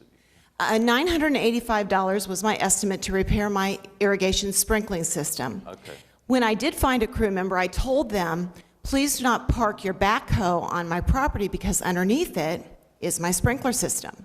I think that you can do this work right from the street because there is an easement, I understand that, of 12 feet, I believe it is, but the backhoe has a very long arm and it could reasonably work from the street, and there were no parked cars in the way or anything like that. But they just kind of shrugged me off, and so I started taking pictures. Well, anyway, the proximate cause was one thing that jumped out at me. It says proximate cause of an event must be that which in a natural and continuous sequence, unbroken by an independent cause, produces the event, and without which the event would not have occurred. And I want to contend that if the backhoe had not been parked on my property for approximately 8 hours, my sprinkling system wouldn't have deteriorated and wouldn't have been basically annihilated as it was. Additionally, on the second page of the document I received, it says that the owner of an easement may utilize the servient estate in such a manner that is reasonably necessary to carry out the servitude's intended purposes and to allow enjoyment of the rights bestowed upon the easement. Well, reasonably necessary. Did they do their job in a reasonably necessary fashion? I would believe that that would not be the case because the workers were not on site most of that time. The vehicles were vacant, and the backhoe was just sitting there. Additionally, the wasteful use of all that water concerned me, and it also dug a terrific ditch in my property. I made several pleas to the supervisor that I was directed to instruct. I called 7 times before I got any response, and finally, after 3 months, there was dirt that filled in the hole. The hole was a concern because there are many walkers in our neighborhood, and I felt that it was a hazard. My neighbors additionally were complaining. And then it took an additional month for them to put any kind of sod down. So that is my plea to you today. I ask for favor and for mercy as a modest teacher Okay. trying to get by. Don't go anywhere. Thank you. Tina, can you help us here? Yes. On January 17th, we got notice of a water line break. We responded. The break evidently was in her front yard. Yeah, they did dig a big hole because those water lines are like 4 feet down underneath the ground. They effected repairs on that date. They even spent some time attempting to fix a break in her sprinkler system. That's not their area of expertise, but sometimes they're able to fix those. They went back out on February 3rd and dressed the yard. Then they went out subsequent to that and put in a great deal of sod that covered all of the area that the backhoe had been on and that the work was performed in. My information is that our work was all done inside of our easement. There was no real, sod put down in January and early February wouldn't have turned green, but if there was a delay there, we're sorry about that. I'm not sure how that's damaged. The damages she's seeking are for extensive repairs to her sprinkler system. Is that correct? That is correct. Okay. Sprinkler systems are frequently located inside of our easements. Those easements were reserved to the city when the neighborhoods went in to allow us to get in to service the utilities that run underneath that portion of that property. We attempt, when we go out to make repairs to our utilities, to stay within those easements and to do everything reasonably. The delay does not cost any money to her because the price of fixing the sprinkler system, I'm not sure how that got to be more over the delay. So even assuming that delay was a little longer than necessary, although that's not the only thing we're doing in the city at the time, but that would not have resulted in any further damage to her. I was never given, I did not personally handle this claim until it was written up by an intern of mine. There are no notes in here saying that we got outside of our easement.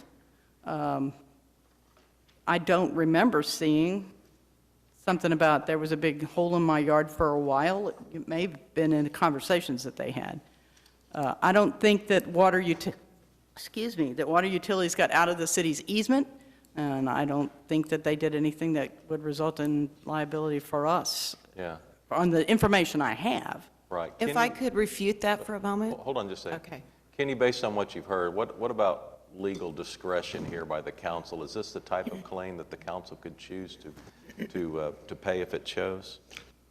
If all the work was done within the city easement, the easement area is subject to our right to go on there and do repairs, so. So she would be responsible if her sprinkler system were damaged as long as we were on the easement, even though we would have caused the damage? Yes. That doesn't sound right. Our easement is legally more substantial and reserves our rights before those systems go in, and we wouldn't be able to effectively service all of the stuff that we have under there that's for the benefit of the neighborhood if we couldn't get in there. Okay, go ahead.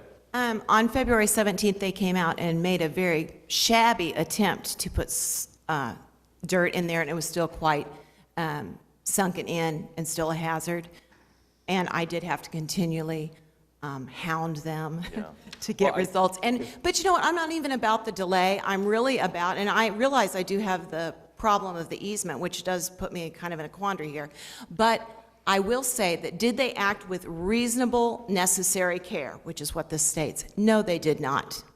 Okay. And I would just plead for you just to exercise common sense. Yeah, so you're saying that reasonable care would have included not putting the backhoe where you had told them that there was a sprinkler system underneath when you believe they could have done it outside, even though we had the legal right to do it on your property? That is correct, sir.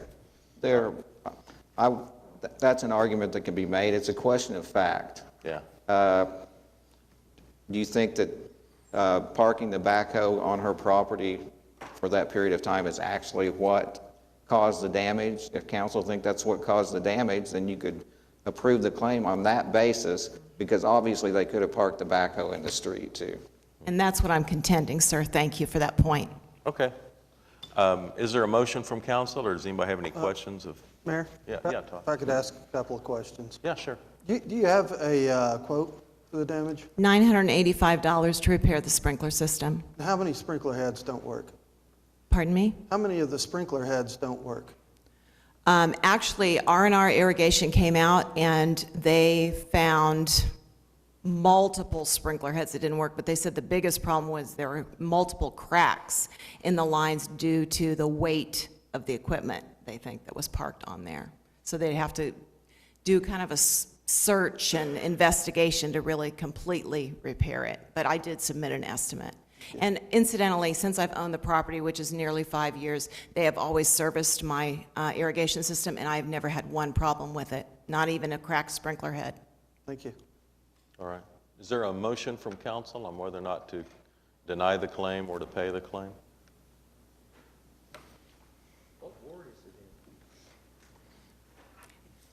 That's a big problem because I'm in the village, so I don't fall, I slip right between the cracks. So I said, I've got to go and represent myself. Yeah, but this is a water trust issue then? Well, the damage was done by city employees. We provide all water service for the village. Okay. Okay, and we have a contract with the village that? Well, we actually own the system in the village. Okay, so she's a water customer of Oklahoma City, even though she doesn't live in Oklahoma City? Yes. Okay. Go ahead.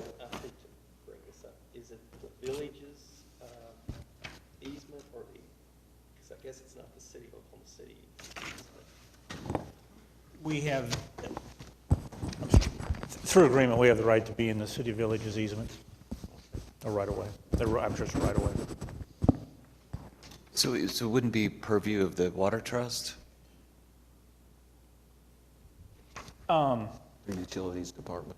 It's the utilities department. It's city employees. Yeah. It's the actions of a city employee. If it had been an independent contractor doing the work for us for the village, Tina would have had that in the memo. Yeah, if That's the a city different- employees were there, yes. It was city employees, so we were doing, basically, we're a contractor of the village doing the work. So is the contract with the village between the water trust and the village, or the city? It's between us and her, I believe. I mean, to provide water for the village. But our utilities department, which is city employees, provides those services for the water trust. And the area that the damage occurred was where the backhoe was parked? Yes, sir. Okay. Try to oversimplify this. I really believe the issue is whether or not they use reasonable care, or whether or not it was practical to make the excavation from the backhoe being out in the street. I think, because unfortunately, in the right-of-way, people put sprinkler systems, and whether it's OG&E or anybody, that there's always risks of having those sprinkler systems out in the right-of-way.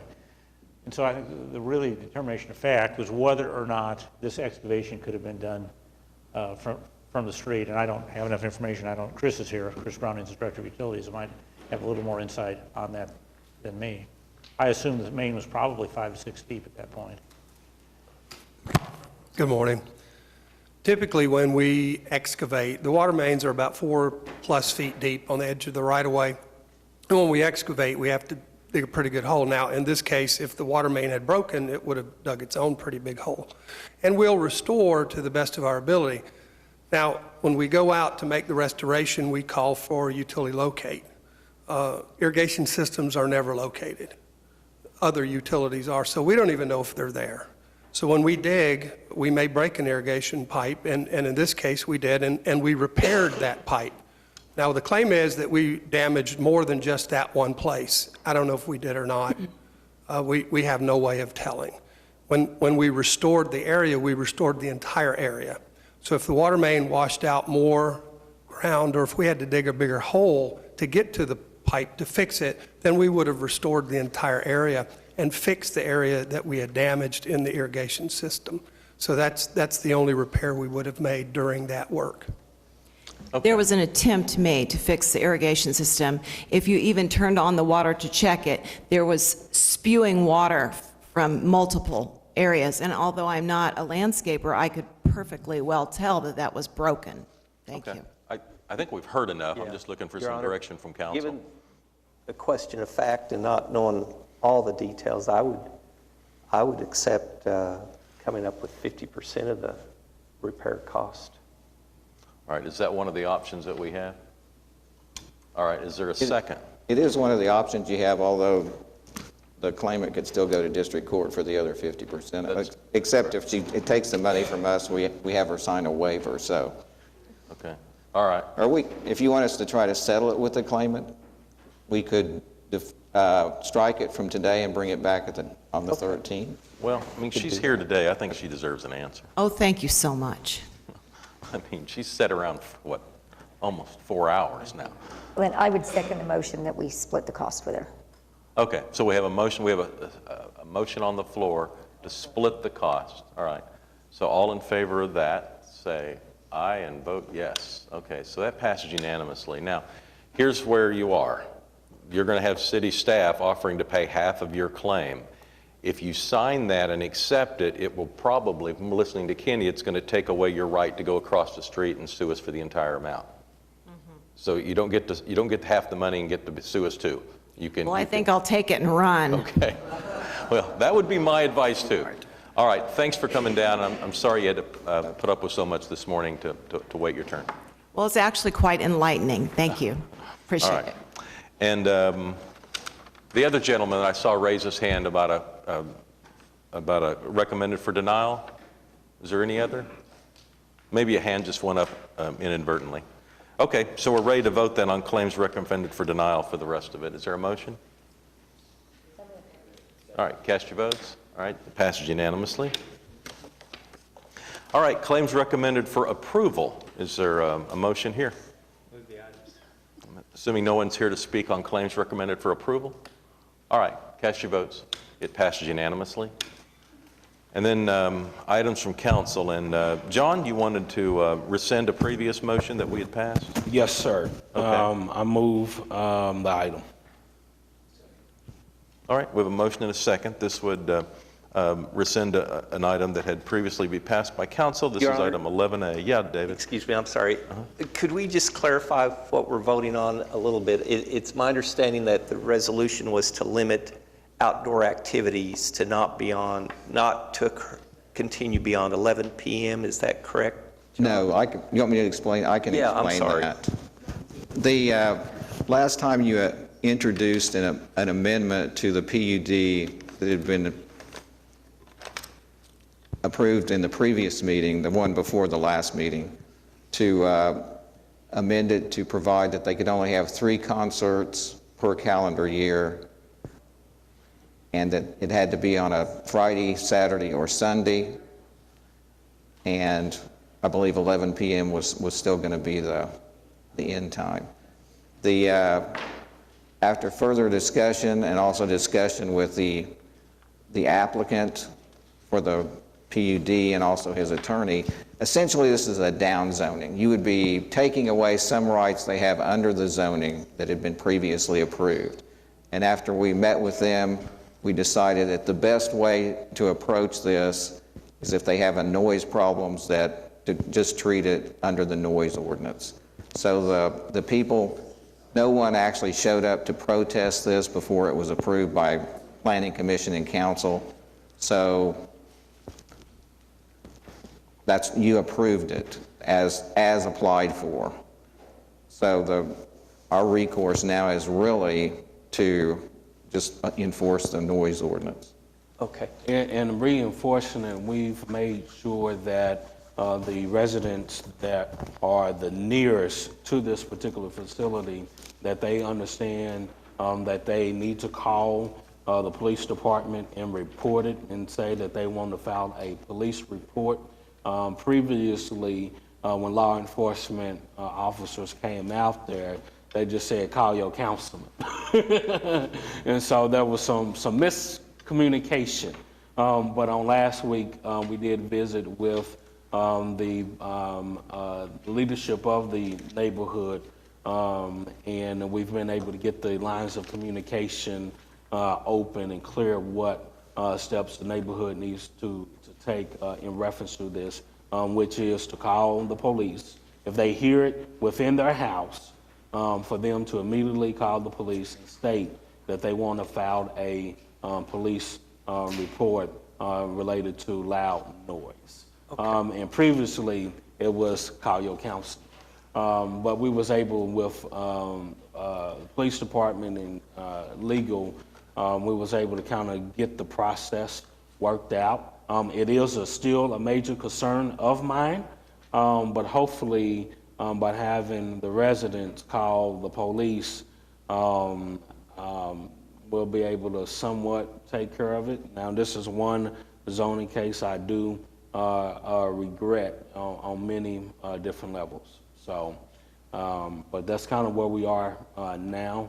We just asking those who are affected by this amphitheater for them to call the police if they hear it from within inside their house. Thank you, All right, so Councilman we have Pettis, a motion and second to rescind it. Yes, but I just want to make a comment, All right. because I'm going to vote against it. And I appreciate your efforts, John, working with the community and the applicant. And this is going to show my age. I just believe outdoor activities that have any level of noise, above just speaking or whatever, shouldn't occur after 11 p.m.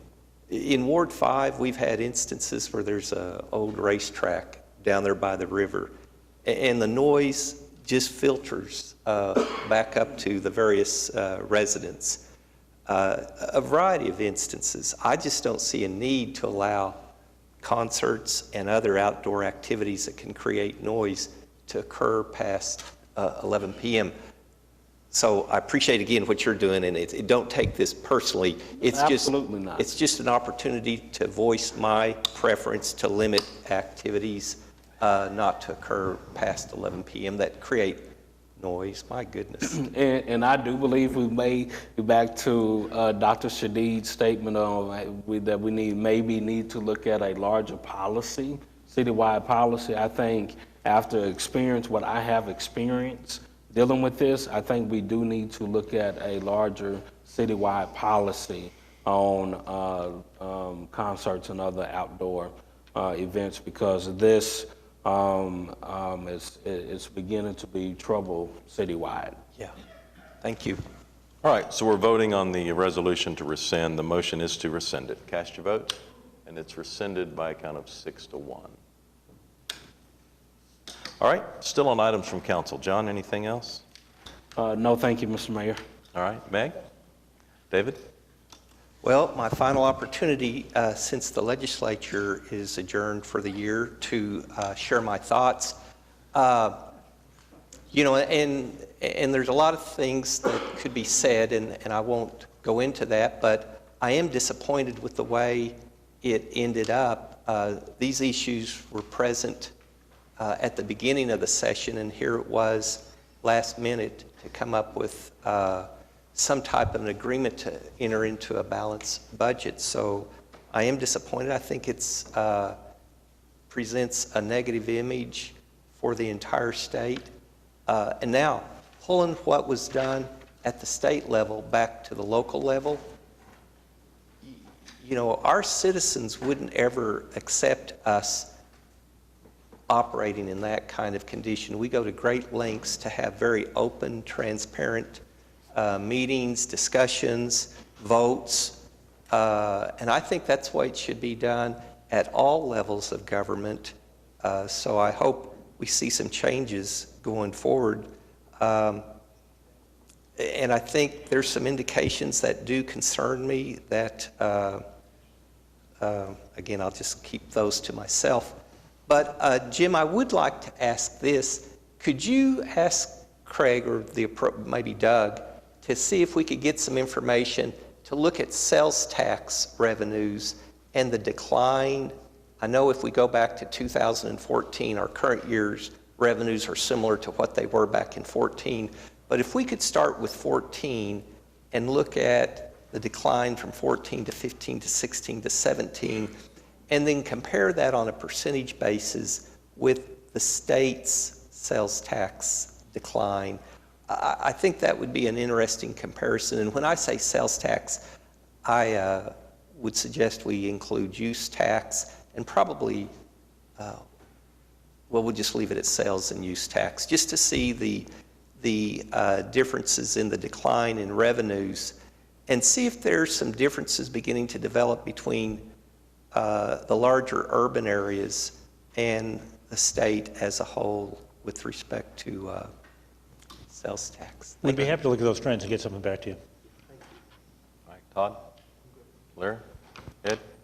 I second everything David said. I want to ask, on the sales tax on car sales, they specifically went out of their way to exclude cities, correct? Well, sir, it wasn't a tax, it was a fee. Oh, right. Excuse me. And yes, it was an additional 1.5%, I believe, and it was a fee that goes only to the state. And yes, they went out of their way to make that clear. Okay, so it's not considered a sales tax. If it was a tax, if it was a sales tax, we are all under the same umbrella, so I think we would have been eligible to it.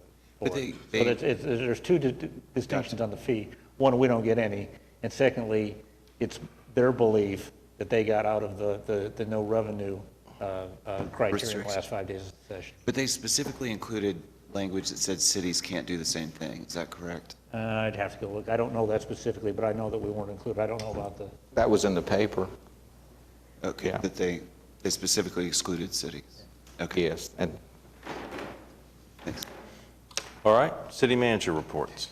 Just the use and or sales tax and use report for May, and it's a little better. You know, Russell Evans said that around June it was going to turn around, and so the sales tax was about $500,000 over last year, so that's good. It got a couple 2.6%, and the use tax was up around $500,000. We also started receiving revenue from Amazon, and that's not a one-to-one correlation, and we aren't allowed the specific information that how much Amazon is. That's information we don't get, individual vendor information, but I think you can think that probably a good share of that came from Amazon.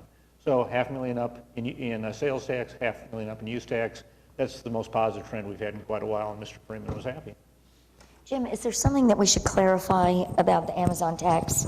Because I've had a lot of people asking me questions, and I know that you see it on some. So Amazon is collecting tax on their direct sales. That's correct, but on their vendors third-party vendors, they are not collecting the tax. Which is estimated to be probably about half. So, you know, I think a lot of people don't realize how much Amazon sells on behalf of other folks. And if those people don't have a nexus in Oklahoma, they're not collecting tax. That's correct. So, you are absolutely correct. I just want to be really clear, because that seems to be a question that a lot of people are asking. And Jim, does it show up in the sales tax or the use tax? It shows up in the use tax because it's tax paid out of state for something that's used in the state of Oklahoma.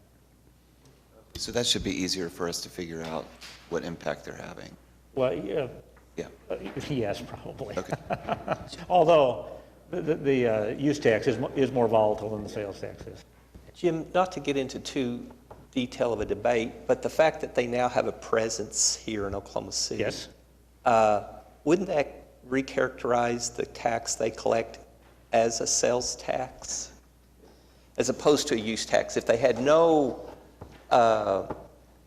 physical presence here and they just voluntarily began to charge tax to the Oklahoma residents, yes, absolutely, that's a use tax. The fact that they now have a presence, I think it creates a nexus and therefore it should be considered a sales tax. I'm going to have to get you an answer on that one, because I know that practically what you're saying is exactly right, but my understanding was that they were going to be remitting as a use tax, so I'm just going to have to get clarification from the tax Well, commission and it for may on be that. because they don't have Nexus yet. They're in the process of establishing it, Right. but don't have it. Where it is right now, I completely understand and agree, but practically with what Yeah. you're saying, that once they establish their nexus. But that's speculative. I don't know that Yeah, absolutely. just, and I'm sorry to be such a. No, we'll That's a good get that question. clarified. All right, citizens to be heard. Joe Sarge Nelson. Joe Sars Nelson. Thank you, Mr. Mayor. I'm going to give you these. You probably already got them anyway.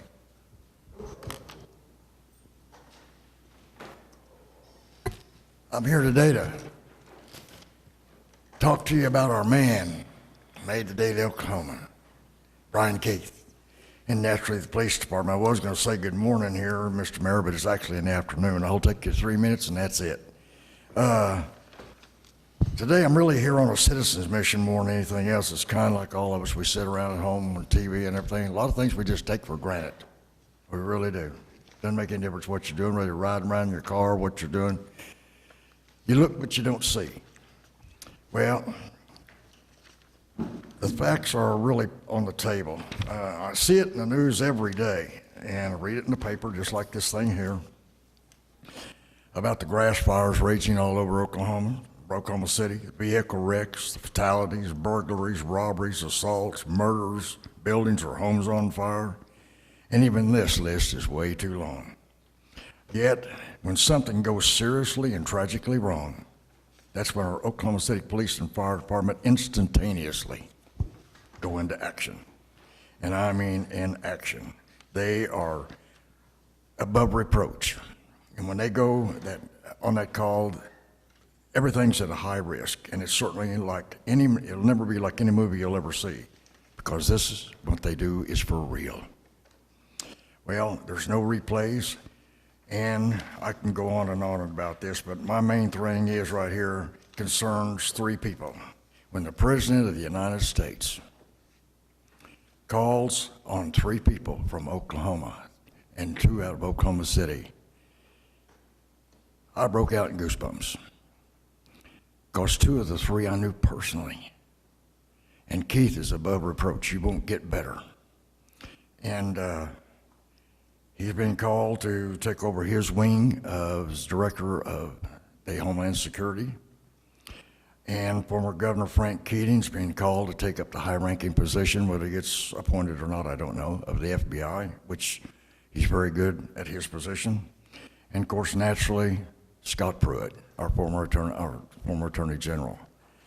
And when you think 3 coming from Oklahoma City tells you what kind of people we've really got. This is what kind of people you all have employed. And it speaks high for the city manager, the mayor. In other words, what they do out there makes all of you all and me look good.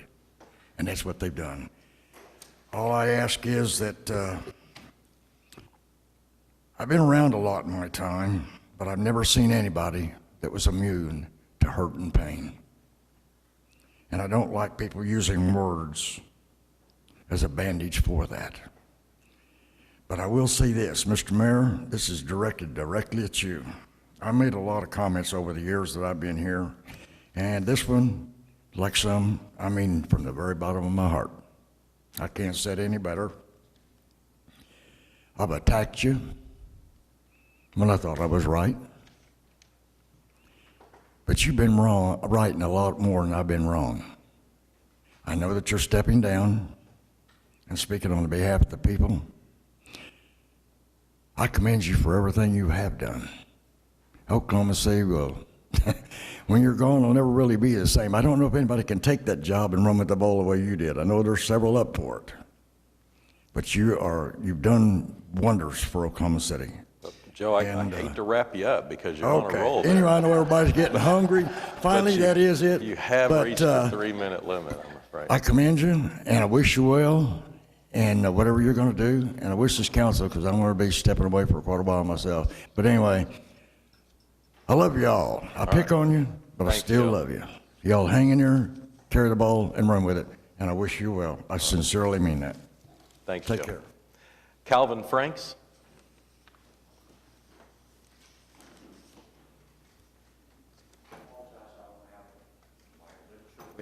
But I will be bringing it up here tomorrow and dropping it off to Tom, and any of y'all that would like copies of it to verify some of the things that are going on that I feel some of the people need to know about, and I'd like to have answers to.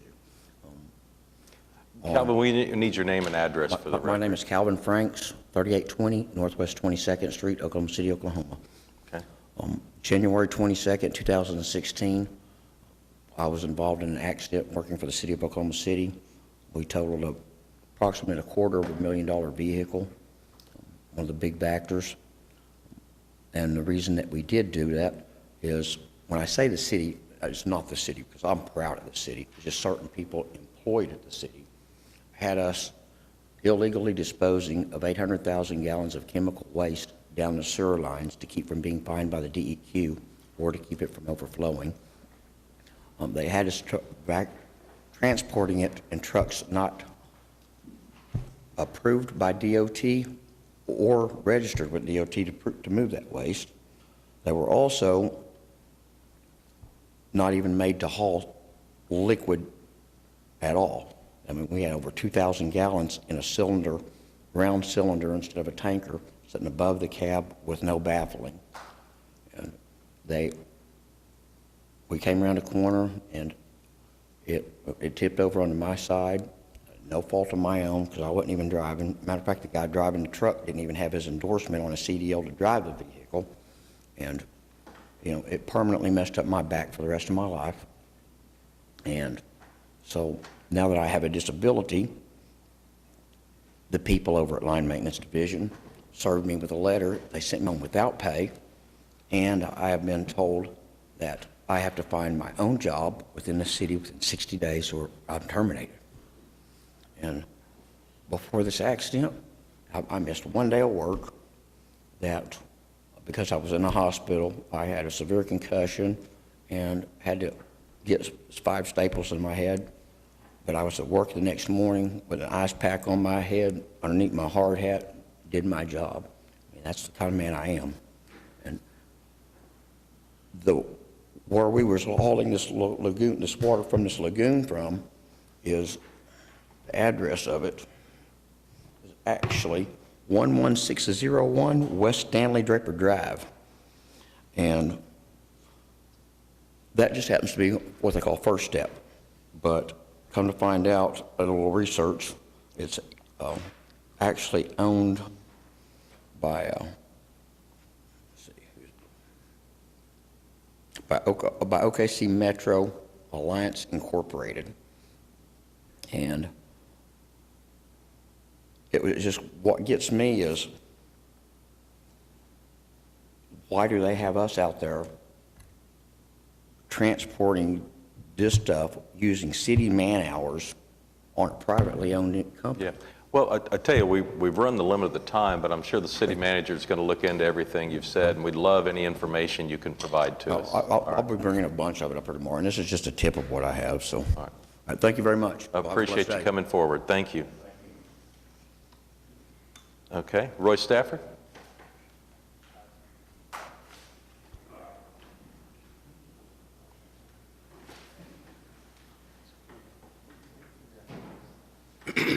Roy Stafford, 2101 South Harvey Avenue, Oklahoma City, Oklahoma 73109. These are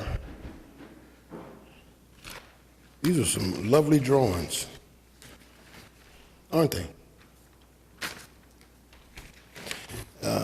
Beulah May, who I've spoken of a million times, has been the reason why I'm so difficult. My mom raised me to put my toys back where I got them. Well, I just took the crayons that these children drew on back to the mayor's office where they came from.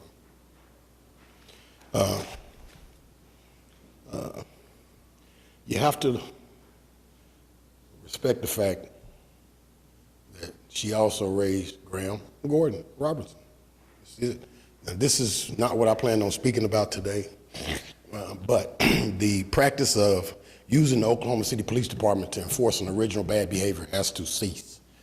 Just within the 2 hours, I had the Oklahoma City Police contacted on me because I was attempting to purchase a vehicle at Raul's car lot. Raul's kids were running his lot. He wasn't there. And there was me and a guy with me that's Cuban in descent, but he appears to be African American. We were treated totally differently than the Hispanic kid that came up next. So, make a long story short, I was transported here by the Oklahoma City police officer because his duty was to ensure that I left the premises. So, I've already spoken with Mr. Berry this morning. We're going to thank you. Thanks, Roy. And Michael Washington? All right. You guys here for this?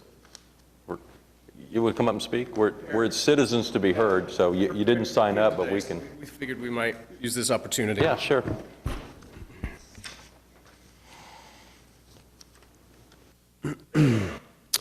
Ian McDermott, 2605 Northwest 58th, Mayor, City Council. I want to preface my statements by saying that I'm 100% supportive of public safety and safe neighborhoods, streets for the public to enjoy. However, I have 4 points to make in opposition to the measure, adding to 38 stop signs in the neighborhood that already contains 222. It's 222 stop signs existing in a single section, less than a single section, actually. First, I think this sets an extremely scary precedent when a private party can hold collections of signatures within 300 feet of the proposed stop signs and proceed to place the 38 stop signs across a square public grid that supports thousands of nearby residents and merchants. Every single sign is against the recommendation of Traffic Commission and traffic management staff. In fact, 16 of those proposed stop signs that passed against recommendations also did not collect the required amount of petition signatures. Now, I propose a question that if every Oklahoma City neighborhood collected signatures and asked to increase their stop signs to 260, what is the reason to stop them? Second, stop signs are not proven method to reduce traffic volume or speed. The MUTCD, the ITE, and the Oklahoma City clearly defines them as devices to assign the right-of-way in an intersection. Even the original TEC report that Mr. Box cited, it submitted to Traffic Commission in 2015. It shows that this area did not see a significant reduction in traffic until I-235 was opened in the late 80s. And with the pending expansion of I-235, I believe the data shows that with even more commuter traffic was going to flow to that highway. With flow in mind, local traffic will always follow the path of least resistance. If local drivers are presented with new alternative routes, they're going to take them, as Councilman Shadid mentioned. Oftentimes, they flow from collectors to purely local streets. Chartel, Robinson, and Walker are all clearly defined as collector streets in Plan OKC Comprehensive Plan.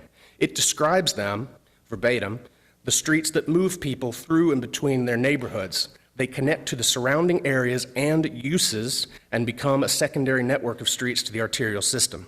Connectivity is important for all street types, but imperative for the connector as it creates the opportunity for pedestrians and bicyclists to use as a corridor separate from higher volume streets.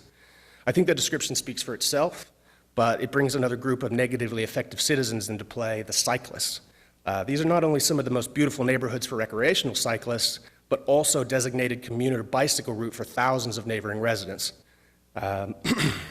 It's the law of the land for riders to obey all traffic signals, but increasing stops along bicycle routes to a potential 6, and in the case of Walker Avenue, potential 8 stops in a mere half mile does not encourage cycling.